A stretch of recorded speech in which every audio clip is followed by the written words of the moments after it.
வணக்கம். நம்ம சேனலை சப்ஸ்கிரைப் பண்ணாம பார்க்குறவங்க சப்ஸ்கிரைப் பண்ணிட்டு பாருங்க. நன்றி. கதை தலைப்பு மெல்ல மெல்ல ஒரு திகில். அத்தியாயம் 1. தெருமுனையில் ஒரு சின்ன சூட்கேஸோடும் கண்கள் நிறைய ஆவலோடும் காத்திருந்த கதம்பா நித்தி ஸ்கூட்டரில் வருவதை பார்த்ததும் உற்சாகமானாள். இருந்தாலும் உற்சாகத்தை வெளிக்காட்டிக் கொள்ளாமல் முகத்திற்கு போய் கோபமுல்லாம் அடித்து உருவென்று பார்த்தாள். சாரி கதம்பா, கொஞ்சம் லேட் ஆயிடுச்சு. அதான் சாரி சொன்னேன், இன்னும் என்ன உரு? கதம்பா வெடித்தாள். நான் சாரி சொல்ற மாதிரி என்னைக்காவது உங்களை காக்க வச்சிருக்கேனா? நீங்க இதே மாதிரி எத்தனை தடவை சாரி சொல்லியாச்சு. நீங்க ஒவ்வொரு தடவையும் சாரி சொன்னதும் நான் உடனே சமாதானமாகி சிரிச்சிடணும், அப்படித்தானே? சரி, போடுற சண்டையை ஸ்கூட்டர்ல போயிட்டே போடுவோம். முதல்ல ஏறி உட்காரு. பொழுது போகாம தெருவில் போறவன்லாம் வேடிக்கை பார்க்க ஆரம்பிச்சிட்டான். ஏறு. நிக்கி பில்லியனை தட்டினான். கதம்பா ஒன்றும் பேசாமல் பில்லியனில் பரவினாள். ஸ்கூட்டர் வேகம் பிடிக்க நித்திக்கு சுக்குசுத்தான். என்ன கதம்பா, பட்டும் படாம உட்கார்ந்துருக்க? நல்லா முதுகோடு சேர்ந்து உட்கார். ரோடு பார், எத்தனை குண்டும் குழியுமா இருக்கு. ஏமாந்தா பில்லியனிலிருந்து எகிரிடுவேன். நீங்க முதல்ல எகிராம ஓட்டுங்க. ரொம்பவும் சூடா இருக்க. அந்த கூல்ட்ரிங்க் ஸ்டால் கிட்ட வண்டி நிறுத்திட்டுமா? ஏதாச்சும் கூலா சாப்பிட்டு போலாம். எனக்கு ஒரு ட்ரிங்க் வேண்டாம். நித்தி, விளையாடாம சீக்கிரம் ஸ்கூட்டரை விடுங்க. இப்ப மணி என்ன தெரியுமா? 8:30. கங்காவோட கிராமம் இங்கிருந்து சரியா 70 கிலோமீட்டர் தூரம் இருக்கு. ராத்திரி 10 மணிக்குள்ள நாம அங்க போயிடணும். கல்யாண பொண்ணான கங்காவுக்கு நான் போய் தான் அலங்காரத்தை ஆரம்பிக்கணும். அவ படிச்சு சொல்லிட்டு போனா, சீக்கிரம் வந்துடி, லேட் பண்ணாதுன்னு. அவ சொன்னதுக்கு தகுந்த மாதிரி லேட் பண்ணிட்டீங்க. சே, இவ்வளவு லேட் பண்ணுவீங்கன்னு தெரிஞ்சிருந்தா நேற்றுக்கு சாயந்தரம் அவ கூடவே போயிருப்பேன். போயிருக்கிறது யார் வேண்டான்னு சொன்னா? நேற்றுக்கு காலையில என்கிட்ட வந்து எப்படி குறைஞ்சிட்டு நின்ன? நித்தி, நம்ம ஆபீஸ் கலை கங்கா மேரேஜுக்கு நம்ம ஸ்டாஃப்ஸ் எல்லாம் பஸ்ல புறப்பட்டு போறாங்களாம். நீங்க உங்க ஸ்கூட்டர்ல தானே வருவீங்க. நானும் உங்க கூட வந்தா ஒரு அப்செக்ஷன் இல்லையே அப்படின்னு யார் பல்ல இழிச்சிட்டு கேட்டுதான்? கேட்டது தப்புதான். நான் பல்லை காட்டி கேட்டிருக்க கூடாது. ஏதோ காதலிச்சு தொலைச்சிட்டோமே. ஸ்கூட்டர்ல பின்னாடி உட்கார்ந்துட்டு ஒரு 70 கிலோமீட்டர் தூரம் இடுப்பை கோர்த்துக்கிட்டு போனா த்ரில்லிங்கா இருக்குமே என்ற ஆசையில கேட்டுட்டேன். வேணும்னா இறக்கி விட்டுருங்க. நான் பஸ் பிடிச்சு கங்காவோட கிராமத்துக்கு போயிடுறேன். நானும் இறக்கி விட்டுருவேன். ஆனா கங்காவோட கிராமத்துக்கு இனிமே பஸ் கிடையாது. நாளைக்கு காத்தால 5 மணிக்கு தான் பஸ். உனக்கு எப்படி சௌகரியம்? இறக்கி விடட்டுமா? நித்தி கிராப்பின் பின்னுச்சி மயிரை கொத்தாக பிடித்தாள் கதம்பா. நீங்க செஞ்சாலும் செய்வீங்க. மரியாதை ஸ்கூட்டர் ஓட்டுங்க. மரியாதையா ஸ்கூட்டர் ஓட்டணும்னா ஒரு சின்ன கண்டிஷன். என்ன? உன்னோட வலது கையால என்னோட இடுப்பு பிடிச்சிக்கோ. முதுகு பக்கமா இன்னும் கொஞ்சம் கதகதப்பா வா. நெவர். வரப்போற 70 கிலோமீட்டர் நான் இப்படித்தான் உட்காந்துட்டு வருவேன். உங்க இடுப்புல நான் கையை கோக்கணும்னா நீங்க என்னோட கழுத்துல 3 முடிச்சு கோக்கணும். தமிழ் படகு சினிமா கதாநாயகி மாதிரி பேச ஆரம்பிச்சிட்டியா? இனிமே நான் வாயை பத்திக்க வேண்டியதுதான். கதம்பா கோபத்தை மறந்து விட்டு சிரித்தாள். ஸ்கூட்டர் நகர எல்லைக்கு தொலைமொழி விட்டு தேசிய நெடுஞ்சாலையில் அகன்ற தார் ரோட்டில் இருட்டில் பாய ஆரம்பித்தது. ஸ்கூட்டரின் ஹெட்லைட் துப்பரவாய் ரோட்டை அலம்பிக் கொண்டே வர ஸ்கூட்டர் 60 என்று போய்கொண்டிருந்தது. 2 பக்க புளிய மரங்களும் என்று காற்றில் ஆட்டம் போட மேலே வானம் நட்சத்திரங்கள் இல்லாமல் விதவையாயிருந்தது. என்ன நித்தி, இவ்வளவு இருட்டா இருக்கு? கனபாவின் கண்களில் பயம் அலையடித்தது. அமாவாசை கழிஞ்ச 2வது நாள் இன்னைக்கு. அப்படிதான் இருட்டா இருக்கும். ஸ்கூட்டர் ஹெட்லைட் தான் வெளிச்சத்தை கொடுத்தது. என்ன பயம்? நித்தி சொல்லிக்கொண்டே ஆக்சிலேட்டரை முடுக்கினான். கங்காவோட கிராமத்துக்கு இன்னும் எவ்வளவு தூரம் இருக்கு நித்தி? கனபாவின் குரலில் லேசாய் பயம். இப்பதானே 10 கிலோமீட்டர் வந்திருக்கிறோம். இன்னும் 60 கிலோமீட்டர் போகணும். ஆகாசத்தை பாருங்க நித்தி, மழை வேற வரும் போல இருக்கு. மின்னல் அடிக்கடி கோடு போடுது. மழையெல்லாம் வராது. நானே இவ்வளவு உறுதியா சொல்றேன்னா வர்றப்பதான் ஒர்க் ஷாப் டிரான்சிஸ்டர்ல வானிலை அறிக்கை கேட்டுட்டு வந்தேன். மழை வரும்னு சொன்னாங்க. அதான் தைரியமா புறப்பட்டேன். இல்லைங்க நித்தி, இந்த தடவை வானிலை அறிக்கை நிஜமாயிடும் போல இருக்கு. பாத்தீங்களா, காத்து ஜில்லுன்னு அடிக்குது. நீங்க சாயங்காலம் 6 மணிக்கே வந்திருந்தா இந்நேரம் கங்காவோட கிராமத்துல இருக்கலாம். அவன் இடுப்பில் குத்தினார். நான் என்ன செய்யட்டும் கதம்பா? ஸ்கூட்டர் நேரம் பார்த்து காலை வாரிடுச்சு. கிக்கர் போயிடுச்சு. இந்த ஒர்க் ஷாப் பத்ரு வெளி சர்வீஸ்க்கு போனவன் சாவகாசமா சாராயத்தை குடிச்சிட்டு வந்தான். அவனுக்கு விஷயத்தை சொல்லி புரிய வச்சு ஸ்கூட்டரை மேய்ச்சிட்டு வர்றதுக்குள்ள எப்பா இவ்வளவு நேரம் ஆயிடுச்சு. போயிடலாம், எப்படியும் ராத்திரி 10 மணிக்குள்ள போயிடலாம். அவன் பேச பேச பொட்டென்று மழை துளி மூக்கு நுனியை ஸ்பரிசித்தது. போச்சுடா, மழை வந்தாச்சு. ஐயோ, இப்ப என்ன பண்றது? நனைஞ்சிட்டே போயிட வேண்டியதுதான். பிடிச்சா ஜலதோஷம் பிடிக்கும். 2 பேரும் விக்ஸ் வேப்பர் பாட்டில் எடுத்து சட்டையை கழட்டி போட்டுட்டு என் மார்பிள நீ தேய்ப்பியான். உன் மார்பிள சி என்னச்சி, உன் மார்பிள நீயே தேய்ச்சிக்கொண்டு சொல்ல வந்தேன். நீதான் என்ன தப்பா புரிஞ்சுக்கிட்ட. விளையாட்டை விசும்பி அழுதான் நித்தி. கதம்பா அவனுடைய முதுகில் தன் மோவாயை பதித்து சிரித்தாள். இப்பதான் என் கதம்பா. எதிரே வந்த ஒரு லாரிக்கும் ஒரு சர்வீஸ் பஸ்ஸுக்கும் இடம் கொடுத்து ஒதுங்கி அந்த இரண்டும் தாண்டிய பிறகு வேகம் எடுத்தான் நித்தி. மழை பிசுபிசுக்க ஆரம்பித்தது. பாலா போன மழை. ராத்திரி 10 மணிக்கு மேல வரக்கூடாதா? சரியான சமயத்துல வந்து கழுத்து அறுக்குது. தூரல் பலமாயிடு போல இருக்கு நித்தி. எங்கேயாச்சும் மரத்துக்கு கீழே ஒதுங்கிடலாமா? கதம்பா கவலையோடு கேட்டார். இந்த இருட்டுல மரத்துக்கு கீழே ஒதுங்கிறதா? வேண்டா சாமி, நனைஞ்சிட்டாவது போயிடலாம். ஆக்சிலேட்டரை முறுக்கினான் நித்தி. அடுத்த வினாடி படீர் என்று ஒரு சத்தம். ஸ்கூட்டர் துருக்கின பேஸ்டை போல கோணல் மாணலாய் ரோட்டில் ஓடியது. கதம்பா பயத்தில் நித்தியின் கழுத்தை கட்டிக்கொள்ள நித்தி பிரேக்கை அழுத்தினான். ஸ்கூட்டர் கிரீச் என்றபடி ஒரு மைல் சொல் அருகே நின்றது. சே, இன்னைக்கு எந்த நேரத்தில் புறப்பட்டோமோ தெரியல, எல்லாமே சேர்ந்து உயிரை வாங்குது. நித்தி இறங்கினான். கதம்பாவும் பில்லியனிலிருந்து கலவரமா இறங்கினான். டயரா பஞ்சர் ஆயிடுச்சு. டயர் பஞ்சர் ஆகாம பெட்ரோல் டேங்க பஞ்சர் ஆகும். உண்மையாகவே கோபத்தில் இருந்து விழுந்தான் நித்தி. பாவி பைய பத்ரு, 10,000 வாட்டி சொல்லியிருப்பேன், முன்னாடி டயர் சரியில்லை, மாத்திடு. நல்ல சமயத்துல வாயை புலந்துட்டு நின்றுடும், அப்புறம் நடுக்காட்டுல கையை பிரிஞ்சிட்டு நிக்கிற நிலைமை வந்துடும்னு. அந்த குடியார பைய கேட்கல. இந்த டயரா சார் வாயை புலந்துட்டு நின்றுன்னு சொல்றீங்க? நல்ல ஆளு சார் நீங்க. டயரை பாத்தீங்களா, சும்மா திண்டுக்கல் பூட்டாட்டம் கின்னு இருக்கு. கல்லு மேல ஏறினா கல்லு அப்படியே மைதா மாவாயிடும் சார். ஆணி மேல ஏறினா ஆணி அப்படியே 2ஆ போயிடும் சார். இந்த ஒத்த டயரை வச்சுக்கிட்டே இந்தியா பூராவும் 2 தபா டூர் போயிட்டு வரலாம் அப்படின்னு வாயக்கிளியே அளந்தான். இப்போ கதம்பா கவலையோடு நித்தியை ஏறிட்டாள். நீங்க ஸ்டெப்னி வச்சுக்கிறது இல்லையா? ஸ்டெப்னியா? என்னை பத்தி என்ன நினைச்ச? நான் சரியான ஏகபத்திரி விரதன். காதலிச்சுன்னு ஒன்னதான், இனிமே காதலிக்க போறது ஒன்னதான். ஸ்டெப்னி வச்சுக்கிற பழக்கம் எங்க பரம்பரைக்கே இல்ல. கர்மம், இந்த இருட்டு மலையில சரியான மண்டேடி உங்க கூட. நான் சொன்னது ஸ்கூட்டர் ஸ்டெப்னி. நீ அதை சொன்னியா? நான் ரூட் மாறிட்டேன். சாரி கதம்பா. என்ன செய்யலாம்? கதம்பா சுற்றும் மட்டும் பார்த்தாள். இப்போ நாம எங்க இருக்கோம்னே தெரியலையே. இரு, இந்த கிலோமீட்டர் கல்லுல என்னென்னமோ எழுதியிருக்கு. நித்தி குனிந்து பாக்கெட்டில் இருந்த சிகரெட் லைட்டரை கிளிக்கி கிலோமீட்டர் கல்லை பார்த்தான். எரியோடு. கிராமத்துக்கு இப்படி ஒரு பேரா? மண்டையோடுன்னு சொல்ற மாதிரி இருக்கு. சுத்துமுத்தும் ஒரு வீடு கூட இருக்கிற மாதிரி தெரியல நித்தி. கதம்பா கொஞ்சம் பயத்தோடு நித்தியை நெருங்கி நின்றாள். நித்தியின் கையில் இன்னமும் சிகரெட் லைட்டர் ஒளியை துப்பிக் கொண்டிருக்க அந்த சொற்ப வெளிச்சத்தில் ஒரு சின்ன வைரக்கல்லாக ஜொலித்தாள். கட்டியிருந்த ரோஜா நிற ஷிபான் சேலையும் அதே வண்ண பிளவுஸும் தூறிக்கொண்டிருந்த மலையில் முற்றுமாய் நனைந்து உடம்பின் மேடுகளையும் இடுப்பின் சரிவையும் அழுத்தமாய் கவ்வியிருந்தது.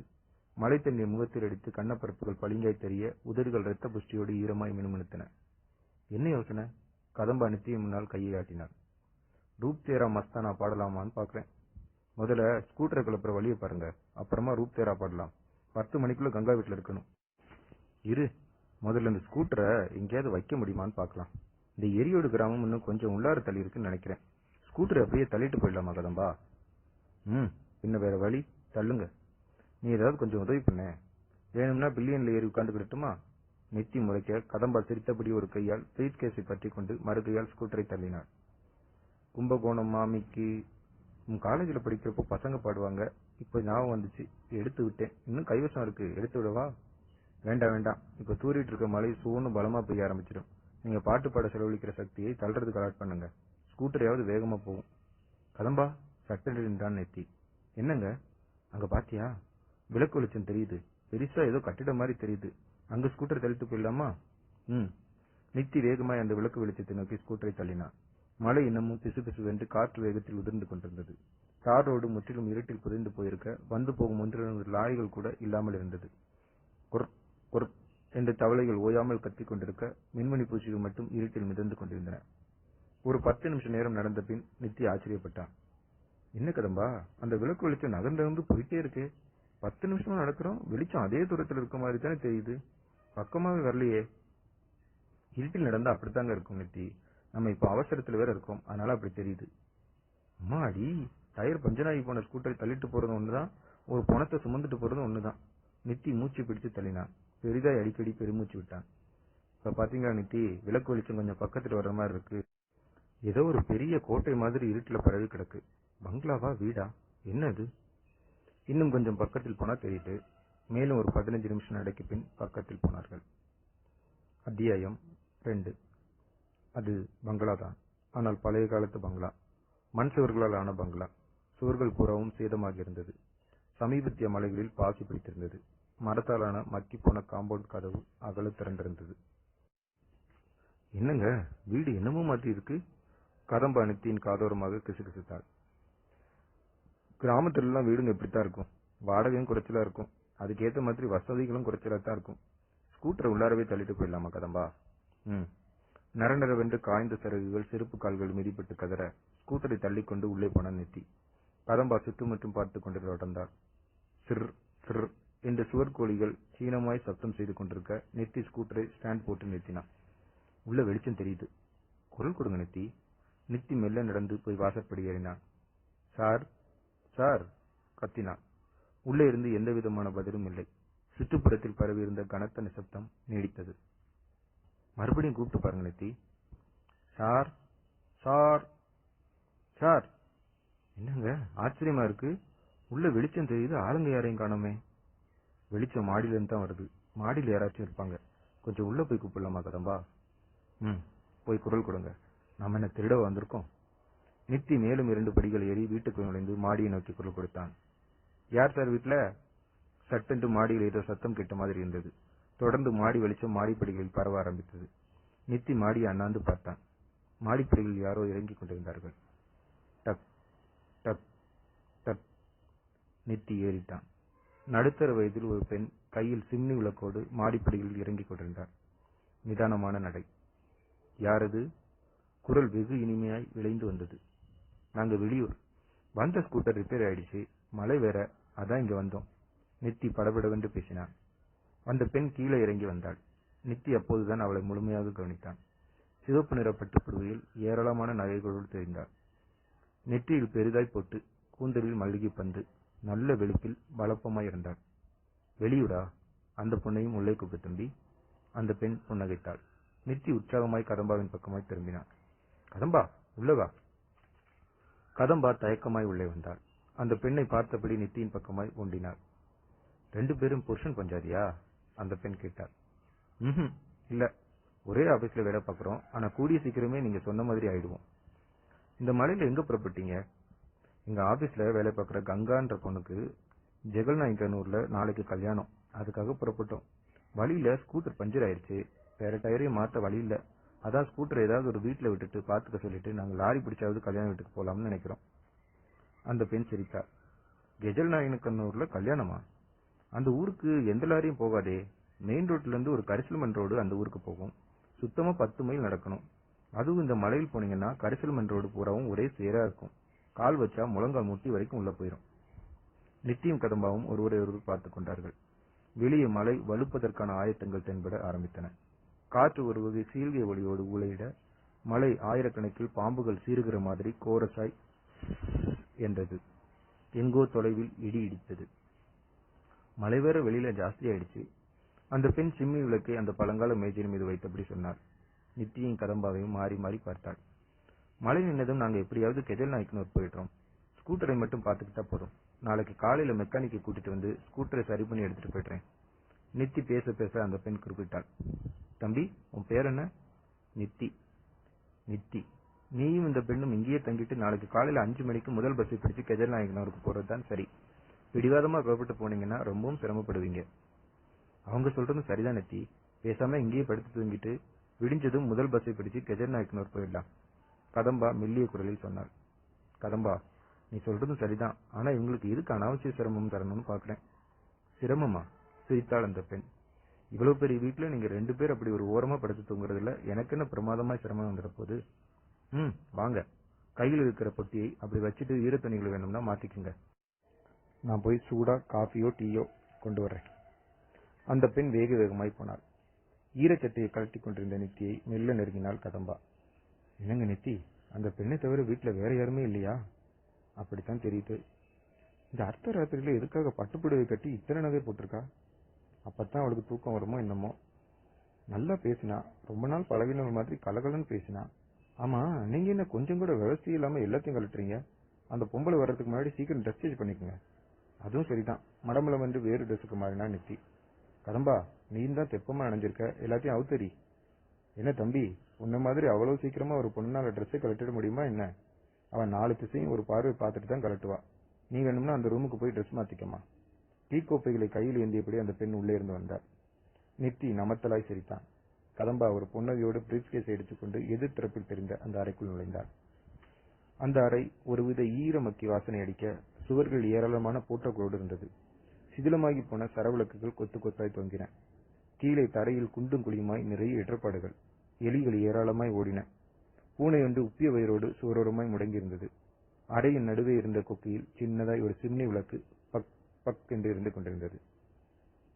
கதம்பா அவசர அவசரமாய் ஈரச்சேலையை களைந்து, பிளவுஸை களைந்து, பெட்டிக்கோட்டை களைந்து வாயில் சேலைக்கு மாறினார்.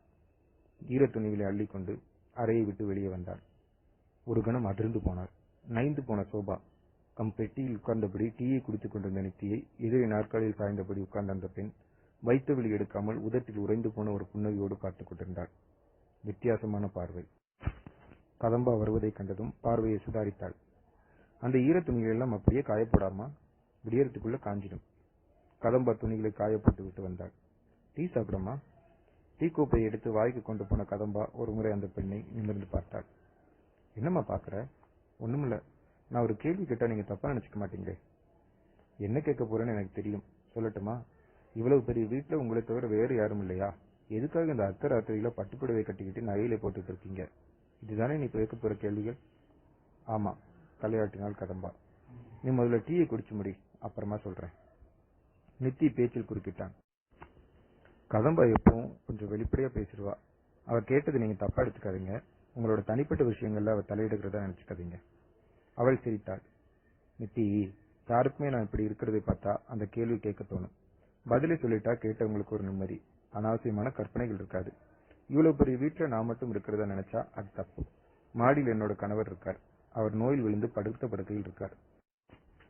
இன்னும் சில நாள்ல சாக போற அவர் என்னை எப்பவும் இந்த கோலத்திலேயே பார்க்க ஆசைப்பட்டு எந்நேரமும் இப்படியே இருக்கும்படியா சொல்றார்.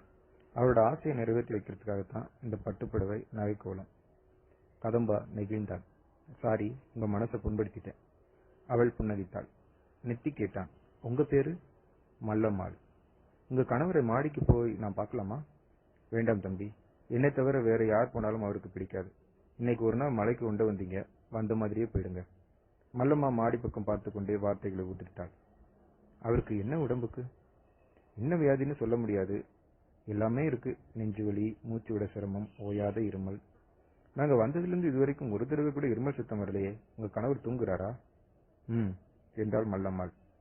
நாங்க எந்த ரூம்ல படுக்கட்டும்? நெத்தி சுற்றுமுற்றும் பார்த்து கொண்டே கேட்டான். மல்லம்மாள் இடது கை பக்கமாய் திறந்த ஒரு அறையை சுட்டி காட்டினாள். அந்த அறையில போய் படுத்துக்குங்க. ஒரு கட்டில் தான் இருக்கு, கீழே ஒரு விருப்பை விரிச்சு படுத்துக்குங்க. திடீரென்று மாடியிலிருந்து இருமல் சத்தம் கேட்டது. ஒரு வேட்டை நாய் வல் வல் என்று குறைப்பது போன்ற இருமல் ஒலி. அவர் எந்திரிச்சிட்டார் போல இருக்கு. நீங்க படுங்க, நான் போய் மேலே இருக்கேன். காத்தால 4 மணிக்கு உங்களை வந்து எழுப்பி விடுறேன். குளிச்சுட்டு நீங்க பஸ் பிடிச்சு போலாம். சரிங்க, தலையாடினா நெத்தி. மல்லம்மாள் மாடிப்படிகளை நோக்கி போக நித்தியும் கதம்பாவும் இடதுகை பக்கமாய் தெரிந்த அந்த அறையை நெருங்கினார்கள். கதவை தள்ளினார்கள். கீழ்களில் எண்ணெய் பசு இல்லாத கதவுகள் உயிரையே அறுப்பது போல் கர்ண கொடூரமாய் கதறிக்கொண்டு திறந்தன. கொஞ்சம் பெரிதான அறை. சுவர்களில் ஒட்டடை அதிகப்படியாய் தெரிந்தது. மழையில் நனைந்து மக்கி போன வைக்கோலின் நாற்றம் ஒரு மாதிரி ஈர நாற்றம் அடித்தது. அறையில் ஒரு ஜன்னல் கூட இல்லாத போது காற்று எங்கிருந்தோ சரளமாய் வீசியது. பங்களா பூராவும் ஒருவித அமானுஷ்ய அமைதியில் சிக்கியிருக்க வெடிய மழையின் சீற்றம் அதிகமாயிருந்தது. மழை ரொம்ப பலமாயிடுச்சு போல் இருக்கு கதம்பா. கதம்பா பெருமூச்சு விட்டாள். ராத்திரி பூராவும் பெய்யும் போல் இருக்கு. நல்ல வேளை ஒரு மல்லமா கிடைச்சா. நீ மேல படுக்கிறியா இல்ல கீழே படுக்கிறியா? என்ன சொன்னீங்க நித்தி? கதம்பாய் கோபமாய் பார்த்தாள். பாத்தியா, நான் எதை பேசினாலும் நீ தப்பாவே புரிஞ்சுக்கிறியே. இந்த ரூம்ல இருக்கிறது ஒரு கட்டில். ஒருத்தர் கட்டில படுக்கணும், இன்னொருத்தர் கீழே படுத்துக்கணும். 2 பேரும் கட்டில படுக்கிறத நீ ஒப்புக்க மாட்ட. தமிழ் சினிமா கதாசிரியர்கள் அவ்வளவு தூரத்துக்கு உன் மனசுல தமிழ் பண்பாட்டை வளர்த்திருக்காங்க. அதனாலதான் கேட்டேன். நீ கட்டில் மேல படுத்துக்கிறியா இல்ல கட்டிலுக்கு கீழே படுத்துக்கிறியான்னு. புரிஞ்சுதா? புரிஞ்சுது. நான் கீழே படுத்துக்கிறேன், நீங்க மேலேயே படுத்துக்குங்க. விரிப்பொன்றை கீழே விரித்தாள் கதம்பா. கட்டில பாத்தியா கதம்பா? எவ்வளவு கனமா இருக்கு. நல்ல செந்தேக்கு மரத்தால பண்ணிருக்காங்க போல. உங்க மர ஆராய்ச்சியை மூட்டை கட்டி வச்சுட்டு முதல்ல படுங்க நித்தி. மழையில நனைஞ்ச உடம்பு ஏகப்பட்ட அசதியா இருக்கு. தலையை சாச்சா தூக்கம் ஓடி வந்துடும் போல் இருக்கு. சரி, நீ தூங்கு. நித்தி அறையில் இருந்த சிம்னி விளக்கை சின்னதாக்கினான். அறையில் வெளிச்சம் குறைய அறை கொஞ்சம் வித்தியாசம் காண்பித்தது. காற்று பலமாய் வீச சிம்னியில் இருந்த சுடர் அப்படியும் இப்படியுமாய் தத்தளித்தது. மழை வெளியே இன்னமும் சீற்றமாய் இருந்தது. கதம்பா விரிப்பில் படுத்துக்கொண்டே புலம்பினாள். கங்கா இந்நேரம் என்னை கண்டபடி திட்டிட்டு இருப்பா. நான் ஒரு மூளை கட்டவ. கைப்பிடிச்சுக்க போறவரை ஸ்கூட்டர்ல போக ஆசைப்பட்டு மலையில சிக்கி திருப்பச்சங்காரங்க மாதிரி இந்த வீட்டுல வந்து படுக்க வேண்டியதாயிடுச்சு. பேசாம சாயங்காலமே ஆபீஸ் ஸ்டாஃபோட பஸ்ல போயிருக்கலாம். ஓட்டை ஸ்கூட்டர் நம்பி. நித்தி கட்டிலிருந்து விருட்டன் இருந்து உட்கார்ந்தான். கதம்பா, ஏய் குதம்பாய், என்னை பத்தி என்ன வேணாலும் திட்டு, ஆனா என்னோட ஸ்கூட்டரை மட்டும் திட்டாத. ஏன், அதுக்குத்தான் ரோசமானம் இருக்கா? கதம்பா சிரித்துக்கொண்டே திரும்பி படுத்தாள். நித்தி ஏதோ சொல்ல வாயெடுப்பதற்குள் மாடியிலிருந்து மீண்டும் வேட்டை நாய் குறைக்கிற மாதிரி வல் வெள்ளென்று இருமல் சத்தம் கேட்டது. மனுஷன் இருமுறை மாதிரியே தெரியலையே, இல்லையா நித்தி? பாவம் அந்த மல்லம்மாள் இப்படித்தான் இந்த வீட்டுல இருக்காளோ. அது அவங்க தலையெழுத்து. நீ பேசாம தூங்கு. மணி எவ்வளவு நித்தி? நித்தி மணிக்கட்டை உயர்த்தி வாட்சை பார்த்தான். மணி 10:05. குட் நைட், தூங்கலாம். கதம்பா சேலையை கால் வரைக்கும் இழுத்து விட்டுக் கொண்டு புரண்டு படுத்தாள். தூக்கம் இருவருடைய கண்களையும் அசத்தியது. வெளியே மழை சோவென்று கூப்பிட்டுக் கொண்டிருந்தது. அத்தியாயம் 3. சட்டென்று விழிப்பு தட்டியது நித்திக்கு. பாதங்களை யாரோ வருடிவிட்ட மாதிரி தெரிய விருட்டென்று எழுந்து உட்கார்ந்தான். சிம்னி விளக்கு எப்போது அணைந்ததோ தெரியவில்லை. அரை முழுக்க சாம்பல் பூசண மாதிரி இருட்டு உட்கார்ந்திருந்தது. வெளியே மழை நின்றிருந்தது. கீழே தரையில் கதம்பா மல்லாந்து படுத்திருந்தாள். உதடுகள் லேசாய் பிளந்து பற்கள் தெரிய ஆழ்ந்த தூக்கத்தில் சிக்கியிருந்தாள். பாதங்களை யார் வருடிவிட்டது? கனவா, பிரம்மையா? நித்தி லேசாய் வியர்த்தான். மறுபடியும் கட்டிலில் சாய்ந்து கண்களை மூட முயன்றான். மாடியிலிருந்து அந்த இருமல் எழுந்தது. முதலில் மெதுவாய் ஆரம்பித்த இருமல் வினாடிக்கு வினாடி அதிகப்பட்டது. கேட்கிறவர்களின் நரம்பை எல்லாம் உருகி விடுகிற மாதிரியான இருமல். எழுந்து உட்கார்ந்தார் நெத்தி. ஏறக்குறைய 10 நிமிஷம். நிமிஷத்துக்கு நிமிஷம் இருமலின் ஒளி தாயிதை கூட்டியது. குடலெல்லாம் தெரித்து வெளியே வருகிற மாதிரியான இருமல். நெத்திக்கு இதயம் வேகமாய் எடுத்துக்கொள்ள ஆரம்பித்தது. கதம்பாவை மெல்ல தொட்டு எழுப்பினான். கதம்பா, கதம்பா. தோலை உசுப்பி கன்னத்தை தட்டினான். என்று ஒரு ஊங்கார ஒளியை எழுப்பிவிட்டு மறுபடியும் புரண்டு படுத்துக் கொண்டார். நித்திக்கு ஆச்சரியமாக இருந்தது. கதம்பாவை எப்படி தூங்குகிறாள்? வள் வள். இருமல் மாடியிலிருந்து குறைத்தது. மல்லம்மாள் என்ன செய்கிறாள்? கணவனுடைய இருமல் சத்தம் அவளுக்கு கேட்கவில்லையா? அவளும் தூங்கிவிட்டாளா? நித்தி மெல்ல கட்டிலை விட்டு எழுந்தான். இருட்டில் நிதானமாய் நடந்து கதவை நெருங்கினான். தாழ்பாறை விலக்கி கதவை திறந்து கொண்டு வெளியே வந்தான். வீட்டின் ஹால் இருட்டாகி தெரிந்தது.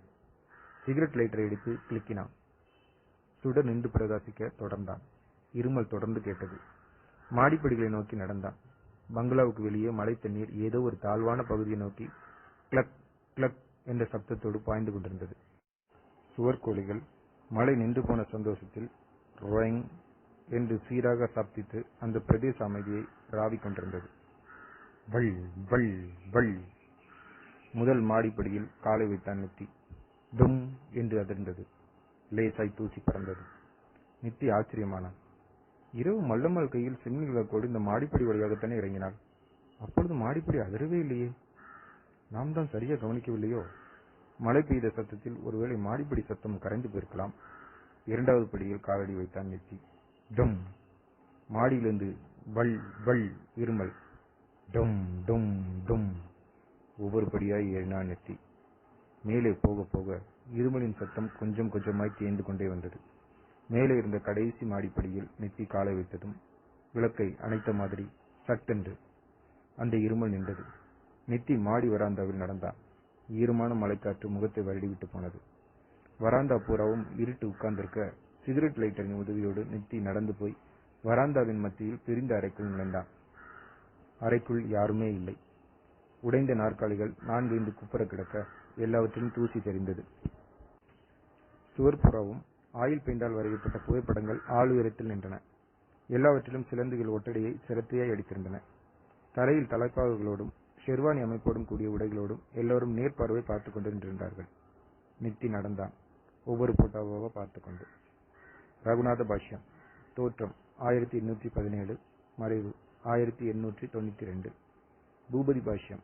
தோற்றம் 1852, மறைவு 1915. ஜெகநாத ராஜா.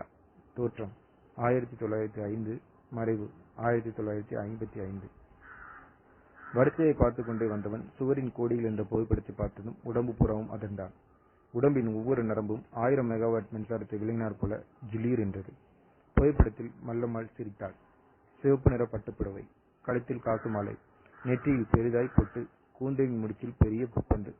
புகைப்படத்துக்கு கீழே வெள்ளை நிற பெயிண்டில் எழுத்துக்கள் தெரிந்தன. திம்மப்பாவின் துணைவியார் திருமதி மல்லம்மாள். தோற்றம் 1937, மறைவு 1977. நெத்தியின் கையில் இருந்த சிகரெட் லைட்டர் வேகமாய் நடுங்கியது. அலாரம் வைத்தாற்போல் உடம்பின் சகல உறுப்புகளும் ஜாக்கிரதையாக மூளை ஓடு என்றது. கதம்பாவை எழுப்பிக் கொண்டு ஓட வேண்டும். சரையில் என திரும்பினாள். கதவருகே மல்லம்மாள் நின்றிருந்தாள், நித்தியை பார்த்து கொண்டு. நீ நீ நித்தி குளறிக்கொண்டே பின்னுக்கு நகர்ந்தான். மல்லம்மாள் மெல்ல சிரித்தாள்.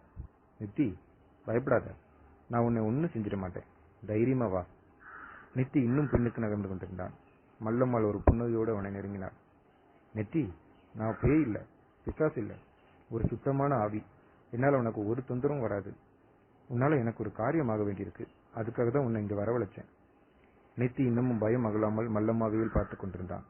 மல்லம்மாவின் முகம் சாதாரண பெண்கள் மாதிரி இரத்தமும் சதயமாகத்தான் இருந்தது. நகைகள் எல்லாம் உண்மையாகவே ஜொலித்தன. கட்டியிருந்த பட்டுப்புடவையின் ஜரிகை ஓரம் கூட மங்கள் இல்லாமல் மின்னியது. புடவை கீழே கால்கள் தெரியாம தலையே இருந்தது. வானித்தி, தைரியமா வா. உன்னை மாதிரி ஒரு மனுஷ பிறப்புக்காகத்தான் இந்த 5 வருஷமா காத்துட்டு இருந்தேன்.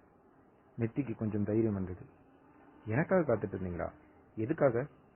நெத்தி, நான் செத்து இன்னைக்கு வருஷம் 5ஆக போகுது. நான் தற்கொலை பண்ணிட்டு சாகல. என்னோட காலம் முடிஞ்சு நான் செத்தேன். ஒரு வெள்ளிக்கிழமை சாயங்காலம் கோயிலுக்கு போயிட்டு வந்து காலை வலிக்குதுன்னு படுத்தேன்.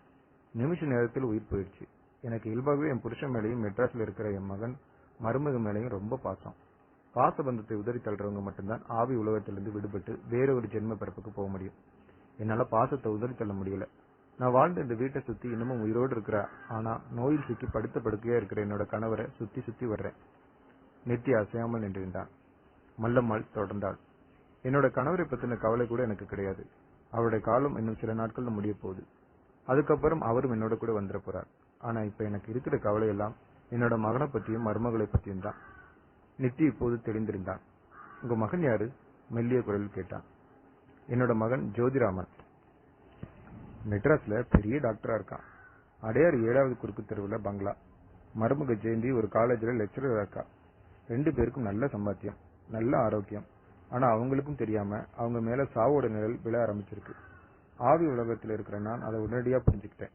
அவங்க மேல இருக்கிற பாசத்தினால எனக்கு இருக்கிற இந்த சக்திகளை உபயோகப்படுத்திட்டு வர்றேன். நேற்றைக்கு கூட என்னோட மகனை ஒரு கார் விபத்திலிருந்து. நித்தி பிரமிப்போடு மல்லம்மாவின் முகத்தையே பார்த்து கொண்டிருந்தான். மல்லம்மாவை பற்றி மனசுக்குள் இந்த பயம் காணாமல் போயிருந்தது. உங்களுக்காக நான் என்ன பண்ணணும்னு சொல்லுங்க. ரொம்ப சந்தோஷம் நித்தி. இந்த வார்த்தைகளை நீ சொன்னதுக்காக நான் ரொம்ப சந்தோஷப்படுறேன். என்னோட மகனையும் மருமகளையும் சாவிலிருந்து காப்பாற்றணும்னா அது உன்னாலதான் முடியும். நான் ஒரு செப்பு பட்டையும் தர்றேன். அதை மெட்ராஸுக்கு எடுத்துட்டு போய் என் மகன் கிட்ட பேசி அவன் பங்களால அதை மாட்டும்படியா செய்யணும். அதை மாட்டிக்கிட்டா அவங்க காலம் முடிகிற வரைக்கும் அந்த கோர சாவு வராது. இதை நீங்களே செஞ்சிடலாமே. உங்களுக்கு தானே சில சக்திகள் இருக்குன்னு சொன்னீங்க. அதை பயன்படுத்தி செப்பு தகத்தை நீங்களே மாட்டிட வேண்டியது தானே. இதுல என்னோட உதவி எதுக்கு? மல்லம்மாள் உதடு புரியாமல் சிரித்தாள். இந்த ஆவி உலகத்தை பத்தி புரியாமல் பேசுற நித்தி. நான் நினைச்சா எங்கேயும் போயிட முடியாது. நான் உயிர் விட்ட இடத்திலிருந்து ஒரு எல்லை வரைக்கும் தான் நான் போயிட்டு வர முடியும். மேலும் இப்ப நான் தரப்போற செப்பு பட்டயத்துல நீ சில வார்த்தைகளை பதிக்கணும். அந்த காரியத்துக்கு நீ தான் வேணும். என்னை தவிர வேற யாரையும் வச்சு அந்த பட்டயத்துல வார்த்தைகளை பதிக்க முடியாதா?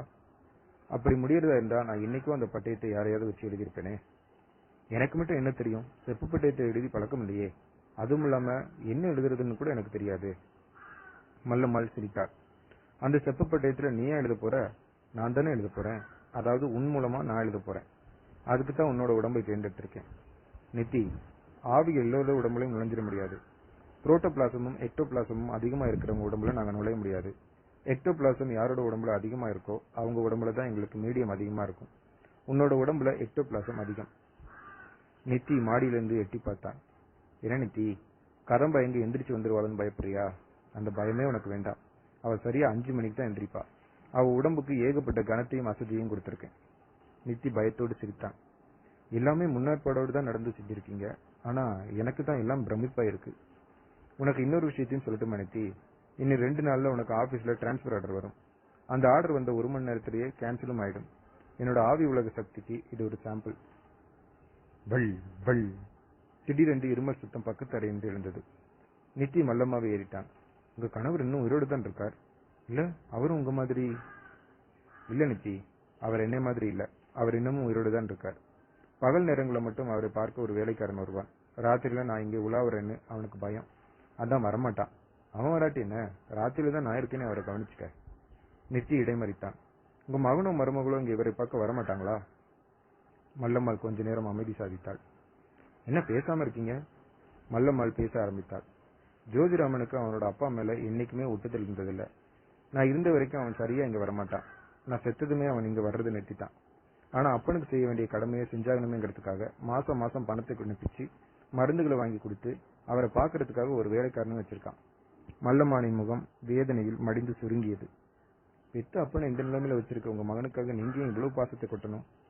நித்தி பேச பேச மல்லம்மாள் குறிப்பிட்டாள். அணிந்திருந்த தங்க வளையல்கள் 2 கையிலும் ஏகமாய் தகட்டதக்க நித்தியின் முன்னே கைகளை ஆட்டி மறுத்தாள். அப்படி சொல்லாத நித்தி, அவன் எனக்கு ஒரே மகன். எனக்கு கல்யாணமாகி 5 வருஷத்துக்கு பின்னாடி பல கோயில்களுக்கு போய் நோன்பிருந்து விரதமிருந்து பிறந்தவன் அவன். நான் என்னோட உயிரை கொட்டி அவனை வளர்த்திருக்கேன். அவனுக்கு ஒரு ஆபத்துனா என்னால தாங்கிக்க முடியாது. கொஞ்சம் எனக்காக தயவு பண்ணுப்பா நித்தி. மல்லம்மாளின் குரல் அழுகையில் உடைந்தது. ஆனால் கண்களில் துளி நீர் கூட நீர் இல்லை. சரி, நான் என்ன செய்யணும்னு சொல்லுங்க, நான் செஞ்சிடுறேன். இந்த செப்பு பட்டயத்தை உங்க மகன் வீட்டுல மாட்டணும், அவ்வளவுதானே? நாளைக்கு நான் மெட்ராஸ் புறப்படுறேன், போதுமா? நித்தி என்றால் மல்லம்மாள் மெல்ல சிரித்தபடி. நீ நினைக்கிற மாதிரி அவ்வளவு சுலபமா என் மகனோட பங்களாவில் அந்த செப்பு பட்டயத்தை மாட்டிட முடியாது நித்தி. என் மகன் ஜோதிராமன் சரியான கோபக்காரன். அவனுக்கு இந்த சாமி, பூதம், பூஜை, புனஸ்காரம் இதெல்லாம் கொஞ்சம் கூட நம்பிக்கை கிடையாது. அவன் கோயிலுக்கு போய் நான் பார்த்ததில்லை. ஜோஷியம் ஜாதகம்னாலே சீறி விடுவான். அப்படிப்பட்டவன் நீ இந்த செப்பு பட்டயத்தோட போனா உன்னை உள்ளே விட மாட்டான். உண்மையை சொல்லி பாக்குறேன், அவன் நம்ப மாட்டான். உங்க மகனை இங்கேயே கூட்டு வர்றேன். கூட்டிட்டு வந்தாலும் பிரயோஜனம் நிறுத்தி அவனோட பார்வைக்கு நான் கிடைக்க மாட்டேன். என்னோட மருமகள் பார்வைக்கு நான் தட்டுப்பட மாட்டேன். வீணா அவங்களை இங்க கூட்டிட்டு வராது நெத்தி. எப்படியோ அவனை ஒத்துக்க வச்சு இந்த செப்பு பட்டயத்தை பங்களாவில் மாட்டிடு, அது போதும் எனக்கு. கண்டிப்பா மாட்டிடுறேன் நெத்தி. இந்த உதவி நீ எனக்கு செஞ்சா நான் உனக்கு பிரதி உபகாரமா ஒரு உதவி செய்ய போறேன். என்ன செய்ய போறீங்க? ஆபீஸ்ல ப்ரமோஷன் வாங்கி தர போறீங்களா? மல்லம்மாள் புன்னகைத்தாள். நீ செய்ய போகிற உதவிக்கு அதெல்லாம் சின்ன உதவி. நான் உனக்கு பெரிய உதவி செய்ய போறேன். என்னோட குடும்ப நகைகள்ல பாதி நகைகளை இந்த பங்களாவில் ஒரு இடத்துல புதைச்சு வச்சிருக்கேன். நான் அதை புதைச்சு வச்சிருக்கிறதுக்கு நீ காரணம் கேட்கலாம். என்னோட கணவர் திப்பப்பாவுக்கு பல கெட்ட சகவாசங்களும் குடிப்பழக்கமும் சின்ன வயசு முதலே இருந்து வந்திருக்கு. கல்யாணமான பின்னாடியும் அவர் தெரிந்தல. ஒவ்வொரு நகையா எடுத்து போய் செலவழிக்க ஆரம்பிச்சார். அவர்கிட்ட இருந்து நகைகளை காப்பாற்றணுமேங்கிறதுக்காக பாதி நகைகளை எடுத்து இந்த பங்களாவில் யாருக்குமே தெரியாம புதைச்சு வச்சேன். நீ இந்த செப்பு பட்டயத்தை என் மகனோட பங்களாவில் மாட்டிட்டா நான் உனக்கு பிரதி உபகாரமா அந்த நகைகளை புதைச்சு வச்சிருக்க இடத்தை காட்டுறேன். நித்தியின் வழிகளில் ஆசை மினுமினுத்தது. நிஜமாவா? நிஜம்தான். ஆனா ஒரு நிபந்தனையோடு தான் நகைகளை புதைச்சு வச்சிருக்க இடத்தை காட்டுவேன். நிபந்தனையா? ஆமா நித்தி, நிபந்தனை தான். அந்த நகைகளை முதலா ஒரு சுமங்கலி பொண்ணு தான் தொடணும். நித்தி குழப்பமாய் மல்லம்மாவை பார்த்தான். மல்லம்மாள் தொடர்ந்தாள். புரியுறிய நித்தி, அந்த நகைகளை உனக்கு மனைவியா வரப்போறவதான் தொடணும். நீ கதம்பாவை கல்யாணம் பண்ணிக்கத்தானே போற? ஆமா. அந்த நகைகள் உனக்கு கிடைக்கணும்னா நீ சீக்கிரமா கதம்பாவை கல்யாணம் பண்ணிக்கணும். உங்க 2 பேர் கல்யாணத்துக்கும் வீட்டுல யாரும் தடை சொல்ல மாட்டாங்களே? இல்ல, யாரும் தடை சொல்ல மாட்டாங்க. நாங்க 2 பேரும் ஒரே ஜாதி, அந்தஸ்து ஏறக்குறைய சமம். நாங்க 2 பேரும் சம்பாதிக்கிறோம். பிரச்சனை எங்கேயும் கிளம்புறதுக்கு வழி இல்ல. எல்லாத்துக்கும் மேலா எங்க விஷயம் 2 வேறு வீட்டுக்குமே தெரிஞ்சிருக்கு. இது வரைக்கும் யாரும் எங்களை கூப்பிட்டு கண்டிக்கல. அப்படின்னா கல்யாணம் முடிஞ்ச மாதிரி தான் இல்லையா நித்தி? ஆமா. கல்யாணம் முடிஞ்ச 2வது நாளே ஏதாவது ஒரு காரணத்தை சொல்லி கதம்பாவை இங்க கூட்டிட்டு வா நித்தி. நான் நகைகள் புதிச்சிருக்க இடத்தை காட்டுறேன். நீ தோண்டு, கதம்பா நகைகளை தொடட்டும். ராத்திரியில தான் கூட்டு வரணுமா? நித்தி கொஞ்சம் பயத்தோடு கேட்டான். மல்லம்மாள் சிரித்தாள். என்னை பார்த்து எதுக்காகவும் பயப்படாத நித்தி. எனக்கு உதவ போகிற உனக்கு எந்த விதத்தில் நான் கெடுதல் செய்ய மாட்டேன். கதம்பா கிட்ட என்னை பத்தி எதுவும் சொல்லாத, அவ பயந்துடுவா. நகைகளை எடுத்துட்டு போன பின்னாடியும் அவகிட்ட சொல்லாத. தலையாட்டினான் நித்தி. சரி, அந்த செப்பு பட்டயத்தில் எழுதிடலாமா நித்தி? அதோ அந்த ஈசானி மூலையை பார்த்துட்டு நிமிர்ந்த மாதிரி உட்காரு நித்தி. கண்களை மூடிக்கோ. நான் சொல்ற வரைக்கும் கண்ணை திறக்காத. இந்த செப்பு பட்டயத்தையும் எழுத்தானையும் மடியில வச்சுக்கோ. மல்லம்மாள் சொன்னபடியே வைத்துக் கொண்டான் நித்தி. அக்கம் பக்கம் திரும்பாத. நினைப்பை கண்டபடி சிதற விடாம என்னோட முகத்தையே மனசுக்கு கொண்டு வா. செப்பு பட்டயத்தில் எழுதுற மாதிரி ஆணைய வச்சுக்கோ. பயப்படாத நித்தி. எப்படி வெறுக்குது பாரு உனக்கு. இயல்பா இருக்க முயற்சித்தான் நித்தி. மனசை எப்படித்தான் கட்டுப்படுத்தினாலும் மனதின் ஓரத்தில் பயக்காவடி படப்படுத்தது. ஈசானிய மூலையை பார்த்து கொண்டு உட்கார்ந்திருந்த நித்தியின் முன்னால் வந்து நின்றாள் மல்லம்மாள். அவனையே இமைக்காமல் பார்த்தாள். 1 நிமிஷம், 2 நிமிஷம், 3வது நிமிஷத்தின் ஆரம்பத்தில் மல்லம்மாளின் உடம்பு மெல்ல மெல்ல ஒரு சதை மூட்டையாய் உருமாறி ஒரு புகைப்படிந்த உருவமாய் எழுந்து காற்றில் அலைந்தபடி நித்தியை நோக்கி நகர ஆரம்பித்தது. நித்தி தனக்கு முன்னால் என்ன நடக்கிறது என்பதே தெரியாதவனாய் கண்களை மூடியிருந்தான். மல்லம்மாள் சொன்னபடியே நினைப்பை வேறெங்கும் சிதறவிடாமல் அவளுடைய உருவத்தையே மனதில் நிறுத்தியிருந்தான். மல்லம்மாளின் புகை உருவம் நித்தியின் உச்சந்தலைக்கு நேராக அந்தரத்தில் வந்து நின்றது. பிறகு மெல்ல மெல்ல நித்தியின் மேல் பரவ ஆரம்பித்தது. உடம்பில் மின்சாரம் பாய்ந்தாற் போல் நித்தி விழுக்கின்றான். தொடர்ந்து நீண்ட மௌனம். நித்தி எழுத்தானை எடுத்துக்கொண்டான். அந்த செப்பு பட்டயத்தில் ஆணியை பதித்து பற்களை கடித்தபடி ஏதோ வரைய ஆரம்பித்தான். ஒரு சக்கரம், ஒரு முக்கோணம், பட்டயத்தின் 4 முனைகளிலும் சின்ன சின்ன சதுரங்கள். ஐ, ச, ரி போன்ற எழுத்துக்களின் சாயலில் ஏதேதோ வடமொழி எழுத்துக்கள். யாழி மிருகம் போன்ற அமைப்பில் மிருகங்களின் தலைகள். பட்டயம் முழுவதும் கொசகொசவென்று நிரம்ப ஆரம்பித்தது. ஏறக்குறைய 3 மணி நேரம் நித்தியின் கைவழியே மல்லம்மாள் சிரத்தையா எழுதி கொண்டிருந்தாள். எங்கோ தொலைவில் காட்டுச் சேவலொன்று பொழுது புலரப் போவதை உணர்ந்து கூவிய சத்தம் ஹீனமான தொனியில் கேட்க ஆரம்பித்தது. நித்தியின் கை எழுதுவதை நிறுத்தியது. அத்தியாயம் 4. கதம்பா, கதம்பா! குப்புறப்படுத்து ஒரு குழந்தையை போல் தூங்கிக் கொண்டிருந்த கதம்பாவின் தோளில் தட்டி எழுப்பினான் நித்தி. மல்லம்மாள் அவனுக்கு அருகே நின்றிருந்தாள். திறந்திருந்த மேல் ஜன்னல் வழியாக நேற்றைய மழையின் ஈரக்காற்று உற்சாகத்தோடு ஓடி வந்து அறையை அலம்பியது. ஏதோ ஒரு கல்லை தூக்கி கொண்டு எழுந்துகிற மாதிரி மிகச் சிரமத்தோடு எழுந்தாள் கதம்பா. முகம் திம்மென்றிருந்தது. கைகளை உயர தூக்கி சோம்பல் முறித்தவள் நித்தியை மெல்ல ஏறிட்டாள். மணி எவ்வளவு நித்தி? 4:30. சீக்கிரம் கிளம்பு கதம்பா. கெஜல் நாயக்கன்பட்டிக்கு முதல் பஸ் 5 மணிக்கு இருக்கான். நீ இன்னும் 1/4 மணி நேரத்தில் குளிச்சு முடிச்சு ரெடியாகணும். நீங்க குளிச்சிட்டீங்களா நித்தி? குளிச்சிட்டேன். என்னோட வீட்டுல படுத்தா கூட இப்படி தூங்க மாட்டேன். இங்க படுத்ததும் அப்படி ஒரு தூக்கம். நீங்க நல்லா தூங்குனீங்களா நித்தி? பாத்ரூம் எங்க இருக்கு? அதோ அந்த பக்கமா போனா கடைசியில இருக்கம்மா. கதம்பா, வெந்நீர்ல பச்சை தண்ணி தான். சீக்கிரமா குளிச்சுட்டு வா. காப்பி கலந்து வைக்கிறேன். மல்லம்மாள் புன்னகையோடு சொன்னாள். முன்ன பின்ன தெரியாத எங்க 2 பேரையும் உங்க வீட்டுல தங்க வச்சு இவ்வளவு உபசரணை பண்றவங்களுக்கு நாங்க நிறைய தடவை நன்றி சொல்லணும். மல்லம்மாள் சிரித்தார். நீங்க 2 பேரும் கல்யாணத்தை முடிச்சுட்டு ஒன்னா வந்து நன்றி சொல்லுங்க. அப்ப ஏத்துக்கிறேன். இப்ப நீ முதல்ல போய் குளிச்சுட்டு வாமா, போ. கதம்பாவின் தன் பிரீஃப் கேஸை எடுத்து பேஸ்ட்ரியும் பிரஷையும் எடுத்துக்கொண்டு டவலை மேலே போர்த்தியபடி பாத்ரூமை நோக்கி நடந்தாள். அவளுடைய தலை மறையும் வரை காத்திருந்த மல்லம்மாள் நெத்தியை ஏறிட்டபடி சொன்னாள். நித்தி, இன்னும் ஒரு 1/2 மணி நேரத்துக்குள்ள நீயும் கதம்பாவும் இந்த வீட்டை விட்டு போயிடணும். பொழுது விடுகிற நேரம். சூரியனோட வெளிச்சத்தில் ஒரு இம்மி வெளிச்சம் மேல பட்டாலும் கூட போதும், என்னோட உருவம் மறைய ஆரம்பிச்சிடும். இதோ போயிடுறான். கதம்பா வந்ததுமே புறப்பட வேண்டியதுதான். ஸ்கூட்டர் எங்கே இருக்கட்டுமா? இருக்கட்டுமே. கல்யாணம் முடிஞ்சதும் ஜெயலநாயக்கன்பட்டியிலிருந்து யாராவது ஒரு மெக்கானிக்கை கூட்டிட்டு வந்து ஸ்கூட்டரை சரி பண்ணிக்கலாம். கதம்பாவை அங்கிருந்தே மற்றவங்களோட பஸ்ல அனுப்பிடு. மறுபடியும் அவளை கூட்டிட்டு வர வேண்டாம். தலையாட்டினான் நித்தி. மல்லம்மாள் பார்வையை ஒரு விதமாய் சுழற்றி கொண்டே நித்தியை இன்னும் நெருங்கினான். நித்தி, அந்த செப்பு பட்டையை எடுத்துக்கிட்டு நீ என்னைக்கு மெட்ராஸ் கிளம்ப போற? நாளைக்கு சாயங்காலம். அதை கண்டிப்பா என்னோட மகன் பங்களாவில் மாட்டிடுவியா? மாட்டிடுறேன். அதை மட்டும் எனக்கு செஞ்சிரு, போதும். அந்த செப்பு பட்டயத்தை உங்க மகன் பங்களாவில் மாட்டின கையோடு நான் கதம்பாவை கல்யாணம் பண்ணிக்கிட்டு இங்க வரப்போறேன். நீங்க சொன்னபடி நயங்க புதைச்சிருக்க இடத்தை காட்டுவீங்கல்ல? நிச்சயம். நித்தியின் கைகளை பற்றினாள் மல்லம்மாள். ஒரு ஐஸ் கட்டியின் சிலிப்பு அந்த தொடரில் இருந்தது. நித்தி, மனுஷங்க தான் சொன்ன பேச்சை நிறைவேற்றமா ஏமாத்துவாங்க. ஆனா ஆவி ரூபத்தில் இருக்கிறனா அப்படியெல்லாம் ஏமாத்த மாட்டேன். நீ கதம்பாவை கல்யாணம் பண்ணிக்கிட்டு எப்போ வேணும்னாலும் இங்க வரலாம். நித்தி புன்னகைத்தான். நான் கேட்கிற நேரம் தப்பா நினைக்காதீங்க. மொத்த நயங்க எத்தனை பவுன் இருக்கும்? 300 பவுனுக்கு மேல இருக்கும். மூச்சை அடைத்தது நித்திக்கு. அந்த செப்பு பட்டயத்தை எங்க வச்சிருக்க நித்தி? என்னோட பிரீஃப் கேஸ்ல. யார் கண்டையும் அது பட வேணாம். முக்கியமான ஒண்ணு, எந்த கோவிலுக்குள்ளயும் அதை கொண்டு போக கூடாது. ஏன்? அது பட்டயத்துல எழுதியிருக்கிற வார்த்தைகளோட வீரியம் போயிடும். தெய்வ சக்திக்கு மீறி நாங்க செய்யற எந்த காரியங்களுக்கும் தெய்வத்தோட அனுகூலம் கிடையாது. நித்தி பதில் ஒன்றும் பேசாமல் நின்றுட்டான். என்ன பேசாம இருக்கு நித்தி? எனக்கு என்னவோ பயமா இருக்கு. நீங்க சொல்ற ஒவ்வொன்றையும் கேட்டா நெஞ்சு உதறுது. பயப்படாத நித்தி. அதோ கதம்பா பாத்ரூம்ல இருந்து வெளியே வந்தாச்சு. நான் சொன்னது இல்ல, நல்லா ஞாபகம் வச்சுக்கோ. இனி ஏதாச்சும் சந்தேகம் இருந்தா சாயங்காலம் சூரியன் சுத்தமா மறைஞ்சதும் வா, நான் இங்கதான் இருப்பேன். நான் குளிச்சாச்சு நித்தி, புறப்படலாமா? கதம்பாய் உற்சாகமாய் வந்தாள். வெளிப்பச்சையில் அலுமினியம் பொட்டுக்கள் முன்ன ஒரு அமெரிக்கன் ஜார்ஜெட் சேலை அவளை மூடியிருந்தது. தலைப்பின்னலை புதுப்பித்திருந்தாள். இரமா கதம்பா, காப்பி கலந்துட்டு வந்துடுறேன், சாப்பிட்டு புறப்படலாம். மல்லம்மாள் உள்ளே போனாள். அவள் போனதும் கதம்பா நித்தியை நெருங்கினாள். அவனுடைய முகத்தை ஆழமாக பார்த்தாள். மெல்லிய குரல் கேட்டார். என்ன நித்தி, கண்ணெல்லாம் செவன் செவந்திருக்கு. ராத்திரி தூங்கலையா என்ன? தூங்குனேன். உன்ன மாதிரி எனக்கு நல்ல தூக்கம். உங்களை பார்த்தா நல்லா தூங்குன மாதிரி தெரியலையே. என்னமோ பேரஞ்ச மாதிரின்னு சொல்லுவாங்களே, அந்த மாதிரி இருக்கீங்க. நித்தி அதிர்ந்து போய் அவளை பார்த்தான். என்ன சொன்ன கதம்பா? கதம்பா சிரித்தாள். சும்மா ஒரு உதாரணத்தை சொன்னேன், பயந்துட்டீங்களா? ஆமா, ஸ்கூட்டரை எப்ப ரிப்பேர் செஞ்சு எப்படி கொண்டு போறதா உத்தேசம் நித்தி?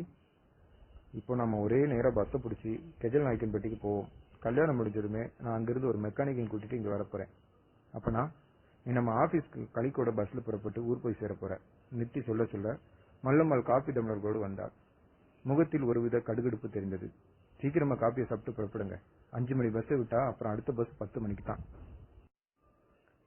நித்தியும் கதம்பாவும் கடுகெடுத்து அவளை ஆச்சரியமாக பார்த்துக் கொண்டே ஆளுக்கு ஒரு டம்ளரை வாங்கி காஃபியை அவசர அவசரமாக உறிஞ்ச ஆரம்பித்து சில நாடிகளுக்கு காலி டம்ளர்களை கீழே வைத்தார்கள். புறப்படுங்க, மல்லம்மாள் சொல்லிவிட்டு தன் பாட்டுக்கு மாடிப்படியில் ஏறிக்கொண்டிருந்தாள். மாடிப்படிகளில் ஒரு சின்ன அதிர்வு கூட இல்லை. நித்தி மல்லம்மாவின் கால்களை பார்த்துக் கொண்டிருந்தான். என்ன நித்தி, அந்த அம்மாவை அப்படி பாக்குறீங்க? கதம்பா நித்தியின் விழாவில் அடித்தார். ஒண்ணுமில்ல, சும்மா பார்த்தேன். உன்னோட பிரீஃப் கேஸ் எடுத்துக்க, புறப்படலாம். கதம்பா தன் பிரீஃப் கேஸை எடுத்துக்கொள்ள இருவருமாய் வெளியே வந்தார்கள். மழையின் ஈரம் இன்னமும் மண்ணில் இருந்தது. மரங்களில் பட்சிகள் விடியப் போகிற பொழுதுக்காக குரல்களை தீட்டிக் கொண்டிருக்க, கிழக்கில் வானம் இன்னமும் தன் கருப்பு சேலையை களையாமல் இருந்தது. இருட்டில் மங்களாய் தெரிந்த பாதையை ஒரு மாதிரியை அடையாளம் வைத்துக் கொண்டே நித்தியும் கதம்பாவும் நடந்தார்கள். மெயின் ரோடு கொஞ்சம் தொலைவில் தெரிய அதன் வெளிச்ச புள்ளிகளோடு லாரிகள் ஊண்டு கொண்டிருந்தன. நித்தி, பாத்தீங்களா? கதம்பா இடது பக்கமாய் கையை காட்டி சொன்னார். நித்தி நின்றான். என்ன? சின்னதா ஒரு கோயில் தெரியுது, விநாயகர் கோயில் போல் இருக்கு, கும்பிட்டு போலாமா? நித்தி பார்த்தான். சின்ன கோயில், நடைபாதை கோயில் மாதிரி இருந்தது. 4 பக்கமும் சுவர் எழுப்பி ஒரு சிமெண்ட் தகட்டை கூரையை பெற்றிருந்தார்கள். கதவு இல்லாத கற்ப கிரகத்தின் உள்ளே விநாயகர் கழுத்தில் வாடிய மாலையோடு எண்ணெய் வெகுவாய் குறைந்துவிட்ட அகல் விளக்கில் பளிச்சென்று தெரிந்தார். எதிரே மூஷிக வாகனம் உட்கார்ந்திருந்தது. என்ன நித்தி, பேசாம நிக்கிறீங்க? வாங்க, கும்பிட்டுட்டு போலாம். கதம்பா கோவிலை நோக்கி நடக்க அவருடைய கையை எட்டி பிடித்தான் நித்தி. மனசுக்குள் மல்லம்மாவின் எச்சரிக்கை வார்த்தைகள் தெரிந்தது. கதம்பா, கோயிலுக்கு போக இது நேரம் இல்ல, நாம முதல்ல பஸ் பிடிக்கணும். இதே விநாயகர் கெச்சல் நாயக்கன்பட்டியிலும் இருப்பார், அங்கேயே கும்பிட்டுக்கலாம் வா. குரலில் ஆத்திரம் வழியே சொன்னான் நித்தி. கதம்பா அவனை ஆச்சரியமாக பார்த்தார். எதுக்காக இவ்வளவு ஆத்திரப்படுறீங்க நித்தி? நான் கோயிலுக்கு போலாம்னு சொன்னது தப்பா? நீங்க 1 மணி நேரமா சரியில்லை நித்தி, ரொம்பவும் பதட்டப்படுறீங்க. உங்க முகம் மாதிரி இல்ல. என்ன விஷயம் நித்தி, உடம்பு சரியில்லையா? நோ, அதெல்லாம் ஒண்ணும் இல்ல, நான் எப்பவும் மாதிரி தான் இருக்கேன். வா, சீக்கிரம் போலாம். பஸ் வர நேரம், இந்த பஸ் தவற விட்டா அப்புறம் 5 மணி நேரம் அடுத்த பஸ்ஸுக்காக வெயிட் பண்ணி அழுத்து போயிடுவோம். ரோட்டை நோக்கி வேகமாக நடந்தான் நித்தி. கதம்பா கொஞ்சம் குழப்பமாய் பின்தொடர்ந்தாள். அத்தியாயம் 5. கெஜல் நாயக்கன்பட்டியில் கல்யாணத்தை முடித்துக் கொண்டு கதம்பாவை ஆபீஸாக ஊழியர்களோடு பஸ் ஏற்றி அனுப்பிவிட்டு நித்தி ஒரு ஸ்டெப்னியோடும் ஒரு கிராமத்து மெக்கானிக்கோடும் மறுபடியும் எரியோட்டுக்கு வந்தபோது மணி 11. சூரியனிலிருந்து அமிலம் கொட்டினால் போன்ற வெயில். ரோட்டோரமா இந்த பஸ்ஸிலிருந்து மெக்கானிக்கும் நித்தியும் கீழே உதிர்ந்து மண்பாதை நடக்க ஆரம்பித்தார்கள். என்ன சார், சுத்துப்பக்கம் ஒரு புறம் மனுஷ வாசனையே காணோம், ஒரே பொட்ட வழியா இருக்கு. இந்த அத்துவான காட்டுல ஸ்கூட்டரை எங்க சார் விட்டு வந்தீங்க? மெக்கானிக் ஒரு பயப்பார்வையோடு சுற்றுமுற்றும் பார்த்து கொண்டே கேட்டான். நித்தி புன்னகைத்தான். ஸ்கூட்டர் இருக்க வேண்டிய இடத்துல பத்திரமா இருக்கு, நீங்க வாங்க. தூரத்தில் பங்களா கண்ணுக்கு தெரிய, இதா சார் என்றான் மெக்கானிக். அதே பங்களா தான், கொஞ்சம் சீக்கிரமா நடங்க, வெயில் மனுஷனை வறுத்து கருவாடா பண்ணிடும் போல இருக்கு. முதுகும் மார்பு முகமும் சொத சொதவென்று உயர்த்து வழியா நடந்தான் நித்தி. வழியில் காலையில் பார்த்த விநாயகர் கோயில் வந்தது. விநாயகர் எண்ணெய் பூசிக்கொண்டு வெள்ளை வஸ்திரத்தில் அருகம்போல் மாலையோடு புத்துணர்ச்சியாய் தெரிந்தார். இந்த கோயிலுக்கும் யாரோ ஒரு பூசாரி இருக்க வேண்டும் என்கிற எண்ணம் நித்தியின் மனதில் எழுந்தது. என்ன சார், பங்களாவை பார்த்தாலே பயமா இருக்கு, உள்ளார ஆளுங்க இருக்காங்களா? மெக்கானிக் பங்களாவை ஏறிட்டபடி கேட்டான். எல்லாரும் இருக்காங்க, நித்தி எரிச்சலோடு சொன்னான். நேற்றைக்கு ராத்திரியில் பார்த்ததை விட இந்த பகலில் அந்த பங்களா கொஞ்சம் வித்தியாசமா இருப்பதை போல தெரிந்தது. வெளிச்சத்தில் பங்களாவின் இடிபாடுகள் அதிகம் தெரிந்தன. உடம்பு பூராவும் இரத்த கல்லூரியாய் சிராய்த்துக் கொண்டவனைப் போல பங்களா சுவர்கள் செங்கற்கள் முழுசாய் வெளியே நீட்டிக் கொண்டிருந்தன. கதவுகளில் பாசியும் பூஞ்சை காலனும் அப்பி கிடக்க, கதவின் தாழ்பால்களில் ஆரஞ்சு வர்ணத்தில் தூவி எறிந்தது. பங்களாவை சுற்றிலும் போடப்பட்டிருந்த முள்வெளிகள் கண்ணுக்கு எட்டிய தூரம் வரை ஒரு குடிசையோ ஒரு ஓட்டு வீடோ பார்வைக்கு தட்டுப்பட மறுத்தது. தூரத்தில் ஒரு நேர்கோட்டில் 4-5 பனைமரங்கள் மட்டும் தெரிய, மற்றபடி அந்த பிராந்தியம் புறாமே செம்மையாய் வறண்டு போயிருந்தது. நேற்று ராத்திரி பெய்த மழையை உஷ்ணபூமி விழுங்கிக் கொண்டு மழை பெய்த அறிகுறியை கொஞ்சம் கூட காட்டாமல் அழுத்தமாய் உட்கார்ந்திருந்தது. உள்ளார போலாமா சார்? உள்ளே போனார்கள் நித்தியும் மெக்கானிக்கும். சூரோரமாய் அவனுடைய ஸ்கூட்டர் நின்றிருந்தது. நேற்றைய மழையில் குளித்து இன்றைய வெயிலில் காய்ந்து பளிச்சென்றிருந்தது. மெக்கானிக் ஸ்கூட்டருக்கு கீழே குனிந்தான். ரொம்பவும் பெரிய பஸ்ட் சார், டயர் எதுக்கும் ஆகாது, துண்டு துண்டா வெட்டி அடுப்புல போட்டு எரிக்கத்தான் லாய்க்கு. சரி, முதல்ல கொண்டு வந்திருக்கிற ஸ்டெப்னியை மாட்டி ஸ்கூட்டர் ரெடி பண்ணுங்க, நான் கொஞ்சம் உள்ள போயிட்டு வந்துடுறேன். தலையாட்டினான் மெக்கானிக். நித்தி வாசற்படி ஏறினான். சாத்தியிருந்த கதவின் மேல் கையை வைக்க அது மெல்ல கைகளை விரித்தது. உள்ளே போனான் நித்தி. அடித்த காற்றில் கதவு தானே சாத்திக் கொள்ள உள்ளே இருட்டு பரவியது. கூடவே உடம்பை தாக்கும் சில்லண்ட காற்று மெல்ல வீசியது. மாடிப்படிகளில் ஒரு வலைசலாய் தெரிய அதையொட்டி ஒரு சிதிலமான சோபா கம்பெட்டும் நாற்காலிகளும் பரவி கிடந்தன. வீடு புறாவும் ஒருவித அமானுஷ்ய அமைதியில் உறைந்து போயிருந்தது. ராத்திரி வந்தபோது கண்ணுக்கு தட்டுப்படாத வௌவால்கள் இப்போது விசுக் விசுக்கென்று குறுக்கும் நெடுக்குமாய் பறந்து கொண்டிருந்தன. நித்தி மாடிப்படியை நோக்கி நடந்தான். லேசான பயத்தில் இதயம் உதறிக் கொண்டாலும் மல்லம்மாள் தனக்கு எந்த விதத்திலும் தீங்கு விளைவிக்க மாட்டாள் என்ற நம்பிக்கையில் மாடிப்படிகளில் காலை வைத்தான். நடந்தான். டும் டும் டும். மாடிப்படிகளை புறாவும் கடந்து மாடி வராந்தாவை தொட்டு இடது பக்கமாய் திரும்பி முதல் அறைக்குள் எட்டி பார்த்தான். யாரும் இல்லை. அரைப்புறாவும் மண்ணும் தூசியுமாய் மண்டியிருந்தது. வௌவால்கள் ஏராளமாய் எச்சமிட்டிருந்தன. சிலந்தி வலைகள் மரத்தாலான உத்தரங்களில் அடையடையாய் தொங்கிக் கொண்டிருந்தன. மெதுவாய் நடந்து போய் அடுத்த அறையை எட்டி பார்த்தான் நித்தி. முதல் அறையின் அலங்கோலம் எங்கேயும் தெரிந்தது. போனஸாய் எலி வலையிலும் காணப்பட பெரிச்சாளி சைஸில் எலிகள் சுதந்திரமாய் மேய்ந்து கொண்டிருந்தன. அடுத்த அறைக்கு போக திரும்பிய நித்தியின் கையை யாரோ கப்பென்று பிடித்தார்கள். உடம்பு சகலமும் தூக்கி வாரி போட நித்தி நிமிர்ந்தான். ஒடிசலாய் கருப்பாய் ஒரு கிழவன் நின்றிருந்தான். கொஞ்சம் விரோதமாய் வளைந்த மூக்கு, புடைத்த மாதிரி நெத்தி, சப்பை மூக்குக்கு பொருத்தமில்லாத நாசி துவாரங்கள், புருவ மயிர்கள் இல்லாமல் அதற்கும் கீழே இடுங்கிய சிறிய கண்கள், மண்டையின் காதோர பகுதியில் மட்டும் கொத்தாய் நரைமையை தெரிய மண்டையின் முக்கால் பாகமும் கரு ஈட்டி மரத்தை பாலிஷ் செய்த மாதிரி மின்னியது. யார் தம்பி நீங்க? சகரத்தில் ஆணியை கீர்னார் போன்ற குரல். பேசும்போது தொண்டையில் ஆதாம் ஆப்பிள் பயங்கரமாய் எழுந்து அடங்கியது. நித்தி கிழவனை ஏறிட்டான். என் பேர் நித்தி. நேற்றுக்கு ராத்திரி இங்கதான் தங்கி தூங்கிட்டு போனேன். நீங்க யாரு?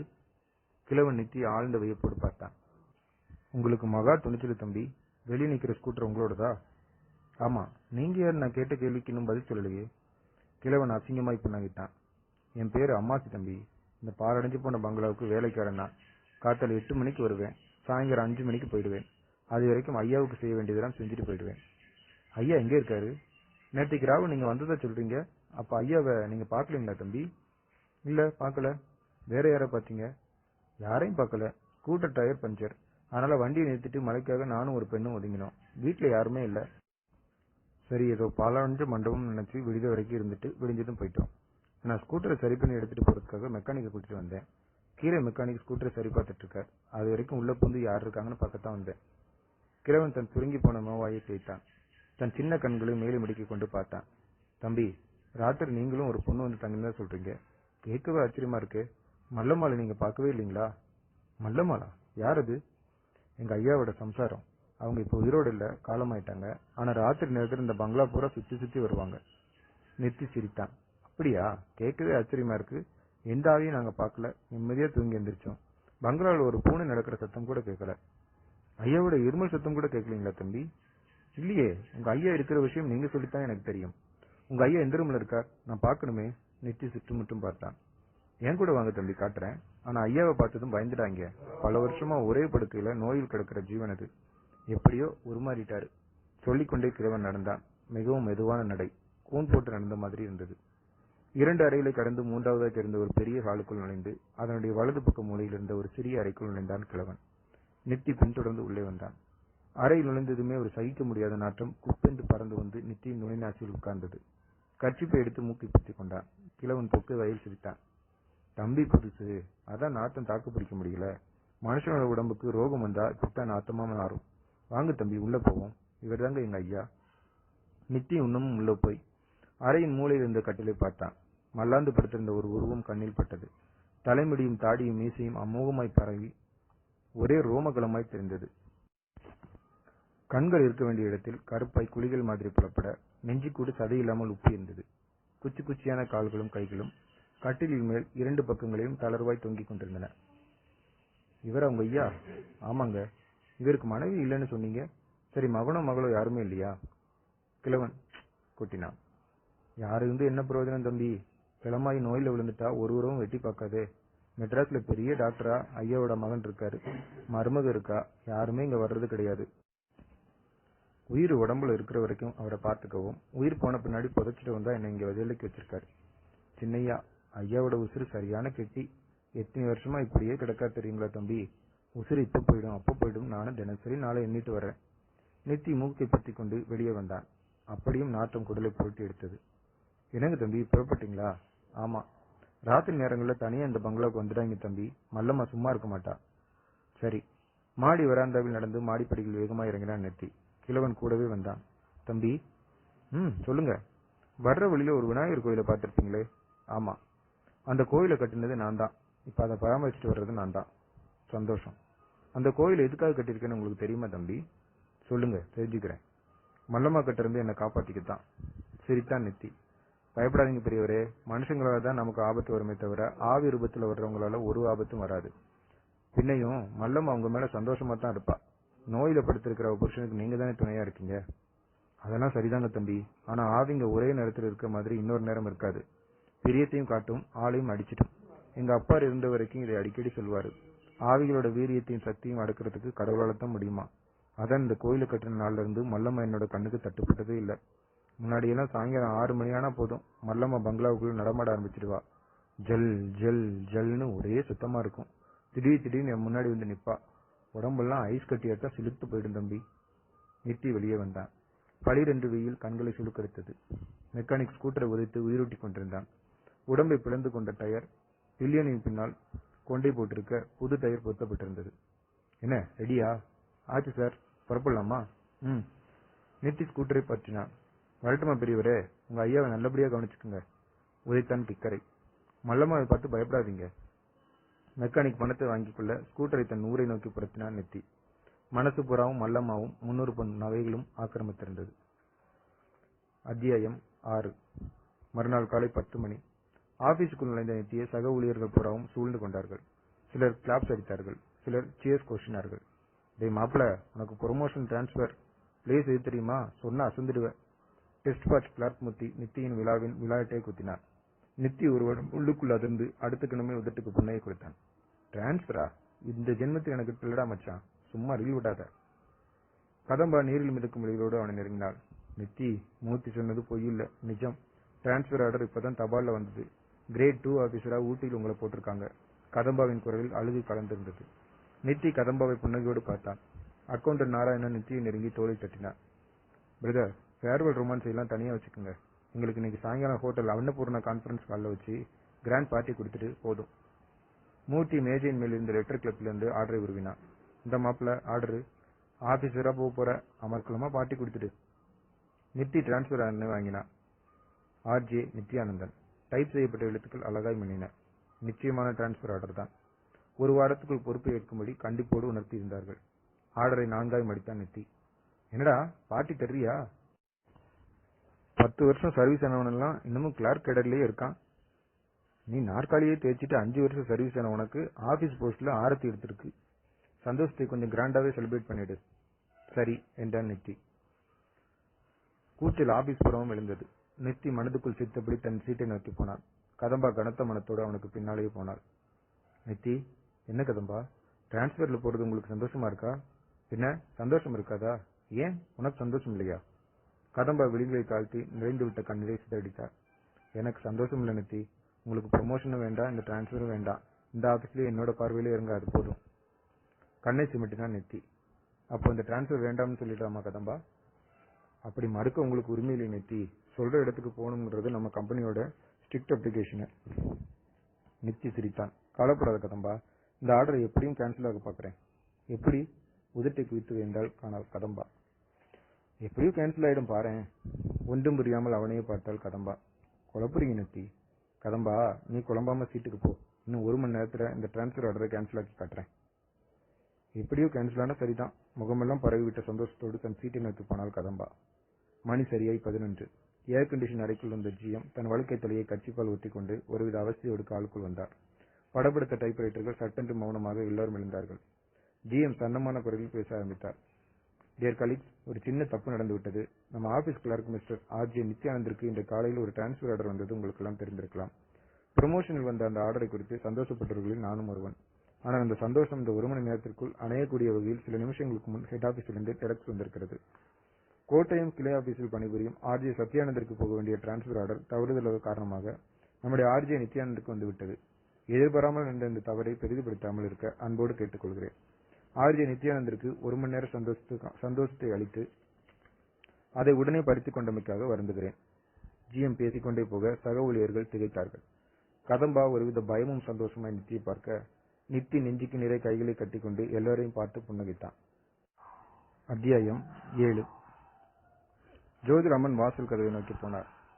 கதவை திறந்து விட்டவர் கையில் பிரீத் கேஸோடு நித்தி நிற்பதை பார்த்ததும் நெற்றியை சுருக்கினார். நீங்க?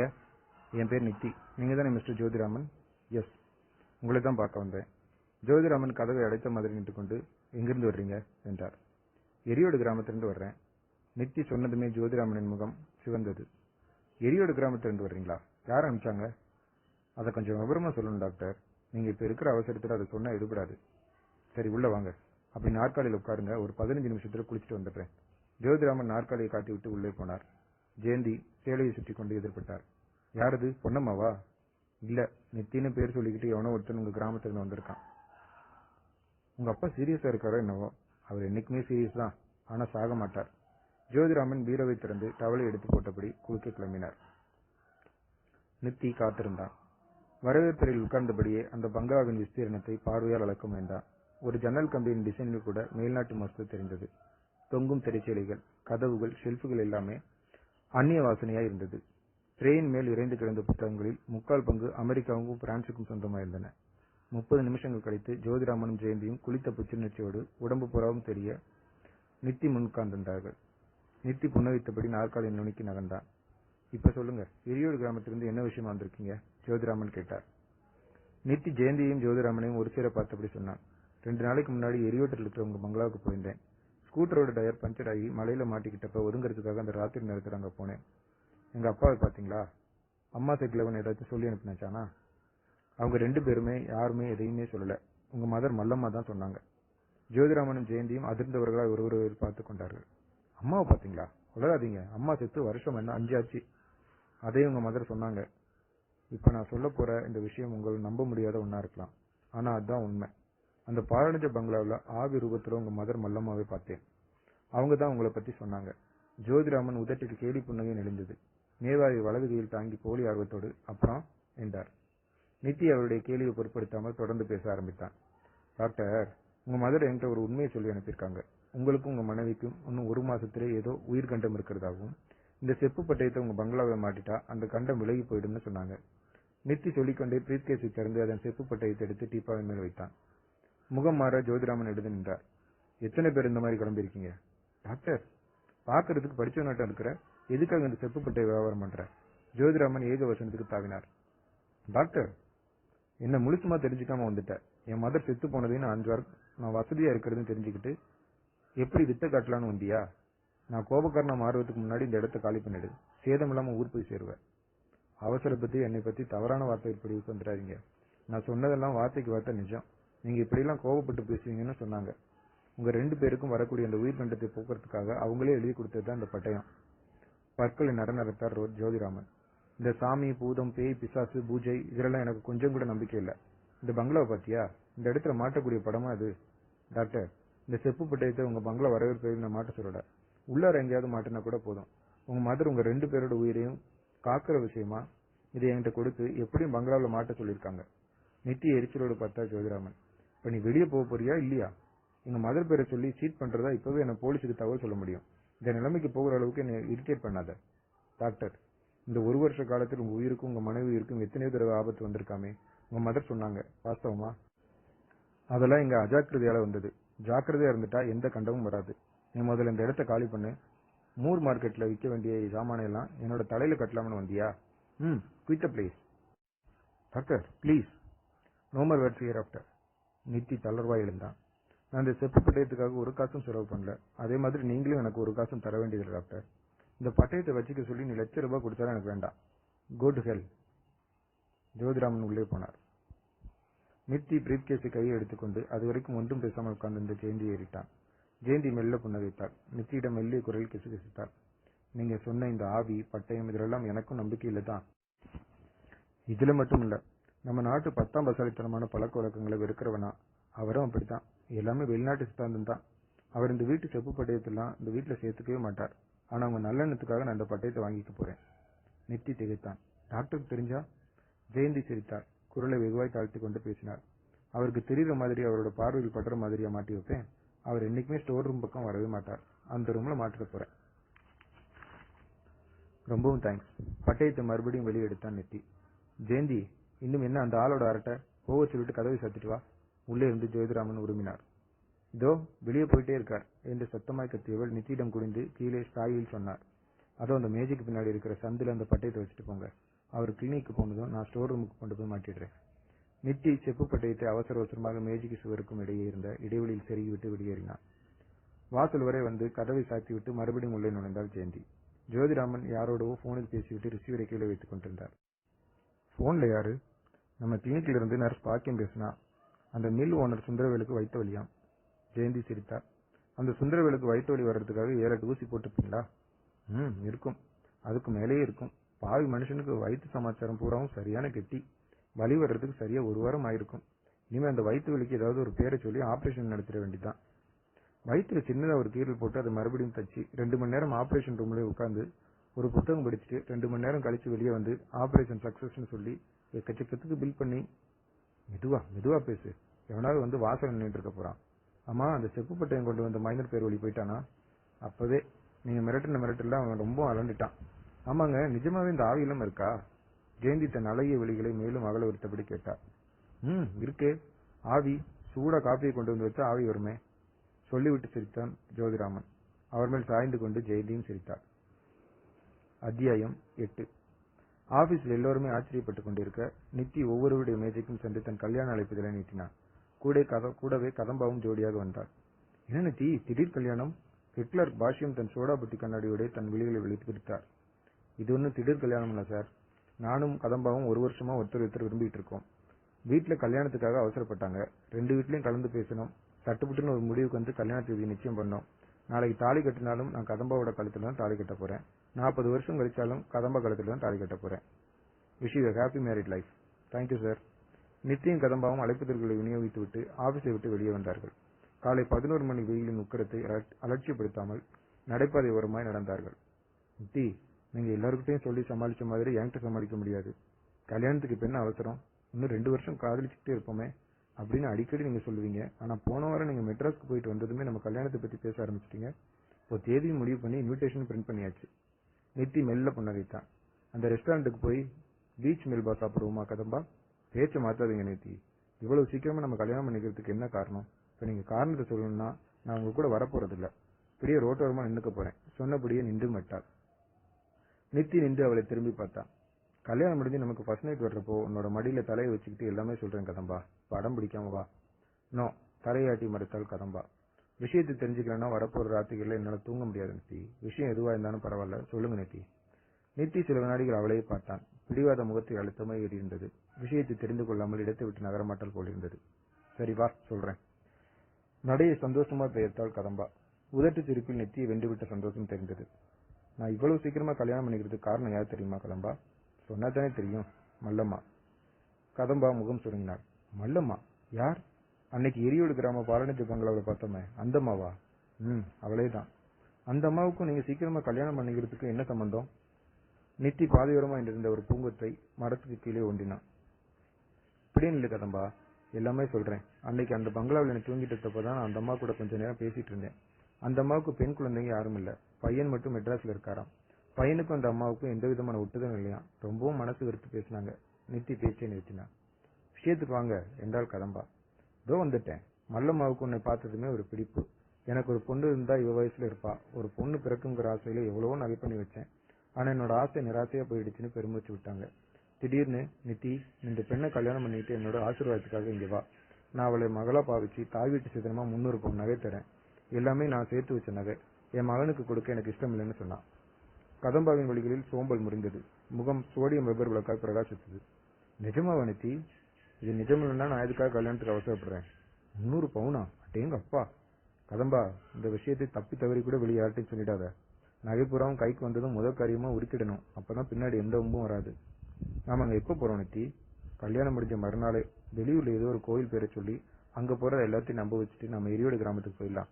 ராத்திரி இந்த பங்களாவில் தங்கி. சட்டென்று இடைமறித்தாள் கதம்பா. ராத்திரிலா? ஆமா கதம்பா, அந்த அம்மா ராத்திரில தான் வர சொல்லியிருக்கா. பகல்ல வேலைக்காரன் இருப்பானா, அவனுக்கு முன்னாடி நகைகளை கொடுத்தா அவன் விஷயத்தை வெளியே சொல்லிடுவானா. அதான் ராத்திரி வர்றது நல்லதுன்றா. கதம்பா யோசித்தாள். என்ன கதம்பா யோசிக்கிற? ராத்திரியில போறதுக்கு பயமா இருக்கா? அதான் நான் கூட வரனே. சரி, போலாம் நித்தி. அத்தியாயம் 9.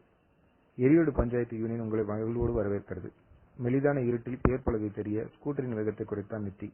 கழுத்தில் புதியதாய் இடம்பெற்றிருந்த தாலிக்கொடியை வலதுகை விரல்களால் நெருடியபடியே பில்லியனில் உட்கார்ந்திருந்த கதம்பா நித்தியின் காதோரம் இதழ்களை பதித்து கிசுகிசுத்தார். மணி என்னங்க? கடிகாரத்தை உயர்த்தி வாட்சை பார்த்தான் நித்தி. 9:10. போனது நயங்களை வாங்கிட்டு உடனடியா வந்துடலாங்க. ராத்திரி அங்க தங்க வேண்டாம். ஸ்கூட்டரை மெயின் ரோட்டிலிருந்து முடித்து மண்பாதைக்கு திருப்பினான் நித்தி. தூரத்தில் ஒரு குண்டு சிரமான மாதிரி பங்களா மசமசப்பாய் தெரிந்தது. இருட்டு. மண்பாதையின் இரு பக்கங்களும் கருப்பு பெயிண்ட் பூசின மாதிரி கூடவே வந்தது. ராத்திரியானதுமே சலசலக்க ஆரம்பித்துவிடும் சில்வண்டுகள் கூட அந்நேரத்துக்கு வாயை சாத்தியிருந்தன. ஸ்கூட்டர் மட்டும் என்று ஓடிக்கொண்டிருந்தது. பங்களா நெருங்க ஆரம்பித்தது. என்னங்க இவ்வளவு இருட்டா இருக்கு? பங்களாவில் கொஞ்சம் கூட வெளிச்சத்தை காணோமே. ஜன்னல்லாம் சாத்தி இருக்கும், அதான் வெளிச்சம் தெரியல. நீங்க டார்ச் கொண்டு வந்திருக்கீங்களா? எடுத்து வச்சேன், கொண்டாட மறந்துட்டேன். பரவாயில்ல, என்கிட்ட சிகரெட் லைட்டர் இருக்கு. தட். பங்களாவின் காம்பவுண்ட் கேட்டை நெருங்கி நின்றது ஸ்கூட்டர். பட்டுப்புடவை சரசரக்க கீழே இறங்கினாள் கதம்பா. கதம்பா, அந்த காலி பிரீஃப் கேஸை எடுத்துக்கோ. ஸ்கூட்டரை ஸ்டாண்ட் போட்டு நிறுத்திவிட்டு கதம்பாவோடு இணையாத நுழைந்தான் நித்தி. பங்களாவுக்கு உள்ளேயும் வெளியேயும் செமத்தியான இருட்டு. என்னங்க, கீழே ஒண்ணுமே தெரியலையே. அந்த மல்லம்மா உள்ள இருக்காளா இல்லையா? கண்டிப்பா இருப்பா. நீ என்னோட கையை பிடிச்சிட்டே வா. பாரு, வாசப்படி வந்தாச்சு. மெல்ல நிதானமா ஏறு. அந்த சிகரெட் லைட்டரை கொஞ்சம் ஆன் பண்ணுங்க. பண்ணினான் நித்தி. பெட்ரோல் வாசம் வீச சின்னதே ஒரு சுடர் பிறந்தது. வாசற்படி ஏறி கதவின் மேல் கையை வைத்தான் நித்தி. கர் கர். கதவு மெல்ல உள்வாங்கியது. உள்ளே இருட்டு. வாங்க போயிடலாம், யாரும் இல்ல போல் இருக்கு. கதம்பா வியர்த்து போன கையோடு நித்தியின் கையை பற்றினாள். பயப்படாம வா கதம்பா, மல்லம்மா உள்ளதான் இருப்பா. நித்தி உள்ளே காலடி எடுத்து வைத்தான். சிகரெட் லைட்டரை தலைக்கு மேல் உயர்த்தி கொண்டு சுற்றுமுற்றும் பார்த்தான். சலீரென்று எங்கிருந்தோ காற்றடித்தது. இன்னும் நடந்தான் நித்தி. தடதடுக்கிற மார்போடும் உடம்பு பூராவும் ஒழுக்குகிற திகிலோடும் கதம்பா நித்தியோடு ஒட்டி கொண்டு நடந்தாள். லைட்டரின் மெல்லிய வெளிச்சத்தில் மாடிப்படிகள் தெரிந்தது. சேதமான சோபாக்கம் பெட்டுகள், தாறுமாறாய் இறந்து கிடந்த மர நாற்காலிகள் புலப்பட்டன. லைட்டரை மேலே தூக்கி பிடித்து மாடிப்படிகளை பார்வையால் அலசிக்கொண்டே மாடிப்படியின் உச்சியை ஏறிட்டாள் நித்தி. திகிலானான். உச்சியில் யாரோ இருட்டு நின்றிருந்தார்கள். நெஞ்சுக்கூடு உதறிக்கொண்டாலும் லைட்டரை உயர்த்தி பார்த்தான். மல்லம்மாதான். தோற்றம் வித்தியாசமாய் இருந்தது. தலைமுடியை விரித்து போட்டிருந்தாள். சிவப்பு புடவைக்கு பதிலாக கருப்பு புடவை. உதட்டில் ஒரு விகாரமான இழிப்பு. வா நித்தி, வா கதம்பா. மாடிப்படிகளில் இறங்க ஆரம்பித்தாள். குதித்து குதித்து வதிர்கிற மாதிரியான தோற்றம். கைகள் எதையோ பிடித்துக் கொள்ள முயற்சியது போல அலைந்தது. இருவரும் நெருங்கினாள். நித்தி அதிர்ச்சியோடு மல்லம்மாவை பார்த்தான். அவள் சிரித்தாள். பற்கள் வெள்ளையாய் கொட்டை கொட்டையாய் தெரிந்தது. கல்யாணம் முடிஞ்சுட்டா நித்தி? நான் சொன்னபடியே வந்துட்ட. நான் சொன்னபடியே என் மகன் வீட்டுல அந்த செப்பு பட்டயத்தை வச்சுட்ட. கடவாய் வரை இழுத்து கொண்டு கைகளை தட்டி கொண்டு குதித்தாள் மல்லம்மா. கதம்பாவின் உடம்பு நடுங்க ஆரம்பித்தது. நித்தி, வாங்க போயிடலாம். நித்தியின் மனசிலும் பய அலாரம். மெல்ல பின்வாங்கினான். எங்க நித்தி புறப்பட்டுட்ட? நகை வேண்டாமா? வேண்டாம். பின்னுக்கு நடந்தான் நித்தி. மல்லம்மா அவனை நோக்கி நகர்ந்தாள். உனக்கு நகை வேண்டாம்னு சொல்லிட்ட. சரி, ஆனா நீயும் கதம்பாவும் எனக்கு வேணும். அமானுஷ்யமாக சிரிக்க ஆரம்பித்தாள் மல்லம்மா. நெத்தியின் முதுகு தண்டு சிலிரென்றது. ஓடு ஓடு. இதயம் லபக்கென்று துடியாய் துடிக்க ஆரம்பித்தது. கதவு இந்த பக்கம். கண்களுக்கு எதுவும் பட மறுத்தது. நித்தி காற்றில் நீந்தினாள். அந்த செப்பு பட்டயம் தற்காலிகமாகத்தான் என் மகனோட உயிரையும் மருமகளோட உயிரையும் காக்கிற கவசமா இருக்கும். நிரந்தரமாகவே அவங்க உயிருக்கு ஆபத்து வரக்கூடாதுன்னா அவங்க உயிர்களுக்கு பதிலாக வேற ஒரு ஜோடி உயிரை நான் பலியா தரணும். உங்க 2 பேரையும் நான் எடுத்துக்கலாமா? மல்லம்மா தன் ஐஸ் கரங்களா நித்தியின் முகத்தை தடவினாள். கிரீச். கதம்பா அலறினாள். நித்தி அதிர்ச்சியில் உறைந்திருந்தான். உங்க 2 உயிரையும் பலியா கொடுத்துட்டு நானும் இந்த பங்களாவை விட்டு போயிட போறேன். இனிமே எனக்கு இந்த பங்களாவில் வேலை இல்லை. ஏன் தெரியுமா? இத்தனை நாளா உசுரோட போராடிட்டு இருந்த என்னோட புருஷன் கொஞ்ச நேரத்துக்கு முன்னாடிதான் செத்தார். பிணம் மேலே இருக்கு, போய் பாக்குறீங்களா? நித்தியின் மைக்கால்கள்லாம் குண்டூசிகளாயின. கதம்பா, வா ஓடிடலாம். நித்தி ஓட ஆரம்பித்தான். சுவரில் முட்டிக்கொண்டு கீழே விழுந்து கேக் கேக் கேக் கேக் கேக் கேக். மல்லம்மா சிரித்தாள். கதம்பா மூச்சரித்தாள். வாங்க, கதவு இந்த பக்கம். நித்தியை இழுத்தாள். சுவரிலேயே உராய்ந்தபடி ஓடி கதவின் மேல் விழுந்து 2 பேருமே வெளியே உருண்டார்கள். நித்தி, கதம்பா, எங்கு ஓடினாலும் சரி, நீங்க 2 பேரும் தப்ப முடியாது. மல்லம்மா விகாரமா இழுத்தபடி அவர்கள் நோக்கி வந்தார். புயல் வேகத்தில் காம்பவுண்ட் அருகே ஓடி வந்தான் நித்தி. தொடர்ந்து கதம்பா, ஐயோ என்னால ஓட முடியலீங்க. கதம்பா, வந்துரு, என் கூடவே வந்துரு. மண்பாதையில் ஓட ஆரம்பித்தார்கள். மல்லம்மா உருவமில்லாமல் கருப்பாய் துரத்த ஆரம்பித்தார். வேர்வை உடம்பு புறவும் மூட்டெடுக்க கால்கள் திகிலில் பின்னலிட வாயில் மூச்சரித்துக் கொண்டு ஓட ஆரம்பித்தார்கள். கதம்பாவும் நித்தியும் உயிர் பயத்தில் பாதை கொஞ்சம் மசமசப்பாய் தெரிந்தாலும் எக்கு தப்பாய் ஓடினார்கள். வழியில் அந்த சின்ன பிள்ளையார் கோயில் இருட்டில் நின்றிருக்க அமாவாசை கிழவன் அன்றைக்கு சொன்னது இந்த நிமிஷம் நினைவில் வந்தது. ஆவிகளுக்கு தெய்வ பயம் அதிகம். மல்லம்மா கிட்ட இருந்து தப்பிக்கத்தான் இந்த கோயிலே கட்டினேன். கதம்பா, வா, இப்படி வா, கோயிலுக்குள்ளே பூந்துடுவோம். மல்லம்மா கோயிலுக்குள் வர முடியாது. சின்னதாய் உற்சாக ஆரம்பு மொட்டு விட்டது என்று மூச்சரித்தபடி விநாயகர் சிலைக்கு 2 பக்கங்களிலும் கதம்பாவும் நித்தியும் விழுந்தார்கள். 1 நிமிஷ நேரம் அமைதி. திகில் அகலாத கண்களோடு தலைகளை உயர்த்தினார்கள். கோயிலுக்கு வெளியே வீதியில் மல்லம்மா நின்றிருந்தார். நித்தியின் கதம்பாவும் வெடித்து பார்த்து கொண்டு உக்கரமான ஒரு பார்வை. இறைகளை தப்ப விட்டு விட்ட ஒரு புலியின் கொடூர பார்வை. கதம்பாவின் உடல் இன்னமும் நடுங்கிக் கொண்டிருந்தது. நித்தி ஆதரவாய் அவளை அணைத்துக் கொண்டான். கதம்பா, இனிமே பயமில்ல. அவளால உள்ளே வர முடியாது. பிடித வரைக்கும் இங்கேயே இருப்போம். மல்லம்மாள் வெளியே கோபத்தை தலைவிரித்து ஆட ஆரம்பித்தாள். கோயிலை சுற்றி சுற்றி ஓடினாள். நேரம் நறுவ ஆரம்பித்தது. மணி 10, 11, 12, 1, 2. மணி 2:30க்கு அந்த அவலம் நிகழ்ந்தது. மல்லம்மாள் கர்ண கொடூரமாய் அலறிக்கொண்டு கீழே விழுந்து புரள அவளுடைய உருவம் கொஞ்சம் கொஞ்சமாய் நசுங்க ஆரம்பித்தது. சில வினாடிகளில் மறைந்தது. அத்தியாயம் 10. இந்த 10வது சாப்டர் சில விளக்கங்களுக்காக. மல்லம்மாவின் ஆவி கோயிலுக்கு வெளியே 2:30 மணிக்கு கீழே விழுந்து உருவம் நசுங்கி மறைந்ததற்கு காரணம் உண்டு. காரணம் 1. ஏண்டா மாதிரி டாக்டர் ஜோதிராமன் வீட்டுல பூந்தா நல்ல தேட்டை போடலாம்னு சொன்னேன். உள்ளார பூந்தா ஒன்னையும் தொட முடியலடா. எல்லாமே ஃபாரின் லாக்கரு. நம்ம பார்த்தா ஒன்னும் பலிக்கல. கடைசியில இதான் கிடைச்சது. ஸ்டோர் ரூமுக்குள்ளார தொங்கிட்டு இருந்துச்சு. நல்ல செம்பு பட்டயம். உருக்கி வித்தா சில்லற செலவுக்காவது ஆகும். இந்தா இத முதல்ல உருக்கு. காரணம் 2. என்ன ஜெயந்தி, படம் பிடிச்சதா? ஜோதிராமன் காரை ஓட்டிக்கொண்டே கேட்டார். செகண்ட் ஷோ சினிமா முடிந்து ஜனங்கள் கும்பல் கும்பலா வெளியேறி கொண்டிருந்தார்கள். நான் சரியா படம் பார்க்கவே இல்லை. தூக்கம் கண்ணை சுத்திச்சு. அப்படியே அவர் தோல்ல சாய்ந்தா ஜெயந்தி. பின்ன எதுக்காக செகண்ட் ஷோ போலாம்னு கூப்பிட்ட? படம் நல்லா இருக்குன்னு நினைச்சேன். சிரித்துக்கொண்டே காரை அந்த வளைவில் திருப்ப வேகமா எதிர்பட்ட லாரி ஆவேசமாய் மோத இரத்த கொசப்பாய் கசங்கினார்கள் ஜோதிராமனும் ஜெயந்தியும். சூரியனின் முதல் கிரகண ஒளி பூமியை முத்தமிட கோயிலை விட்டு வெளியே வந்த நித்தியும் கதம்பாவும் ஸ்கூட்டரில் அரவணைத்து ஊரை நோக்கி போய் கொண்டிருந்தார்கள். இனி வருகிற அத்தியாயங்கள் பூராவும் அவர்களுக்காகவே. நம்ம சேனலை சப்ஸ்கிரைப் பண்ணாம பார்க்குறவங்க சப்ஸ்கிரைப் பண்ணிட்டு பாருங்க.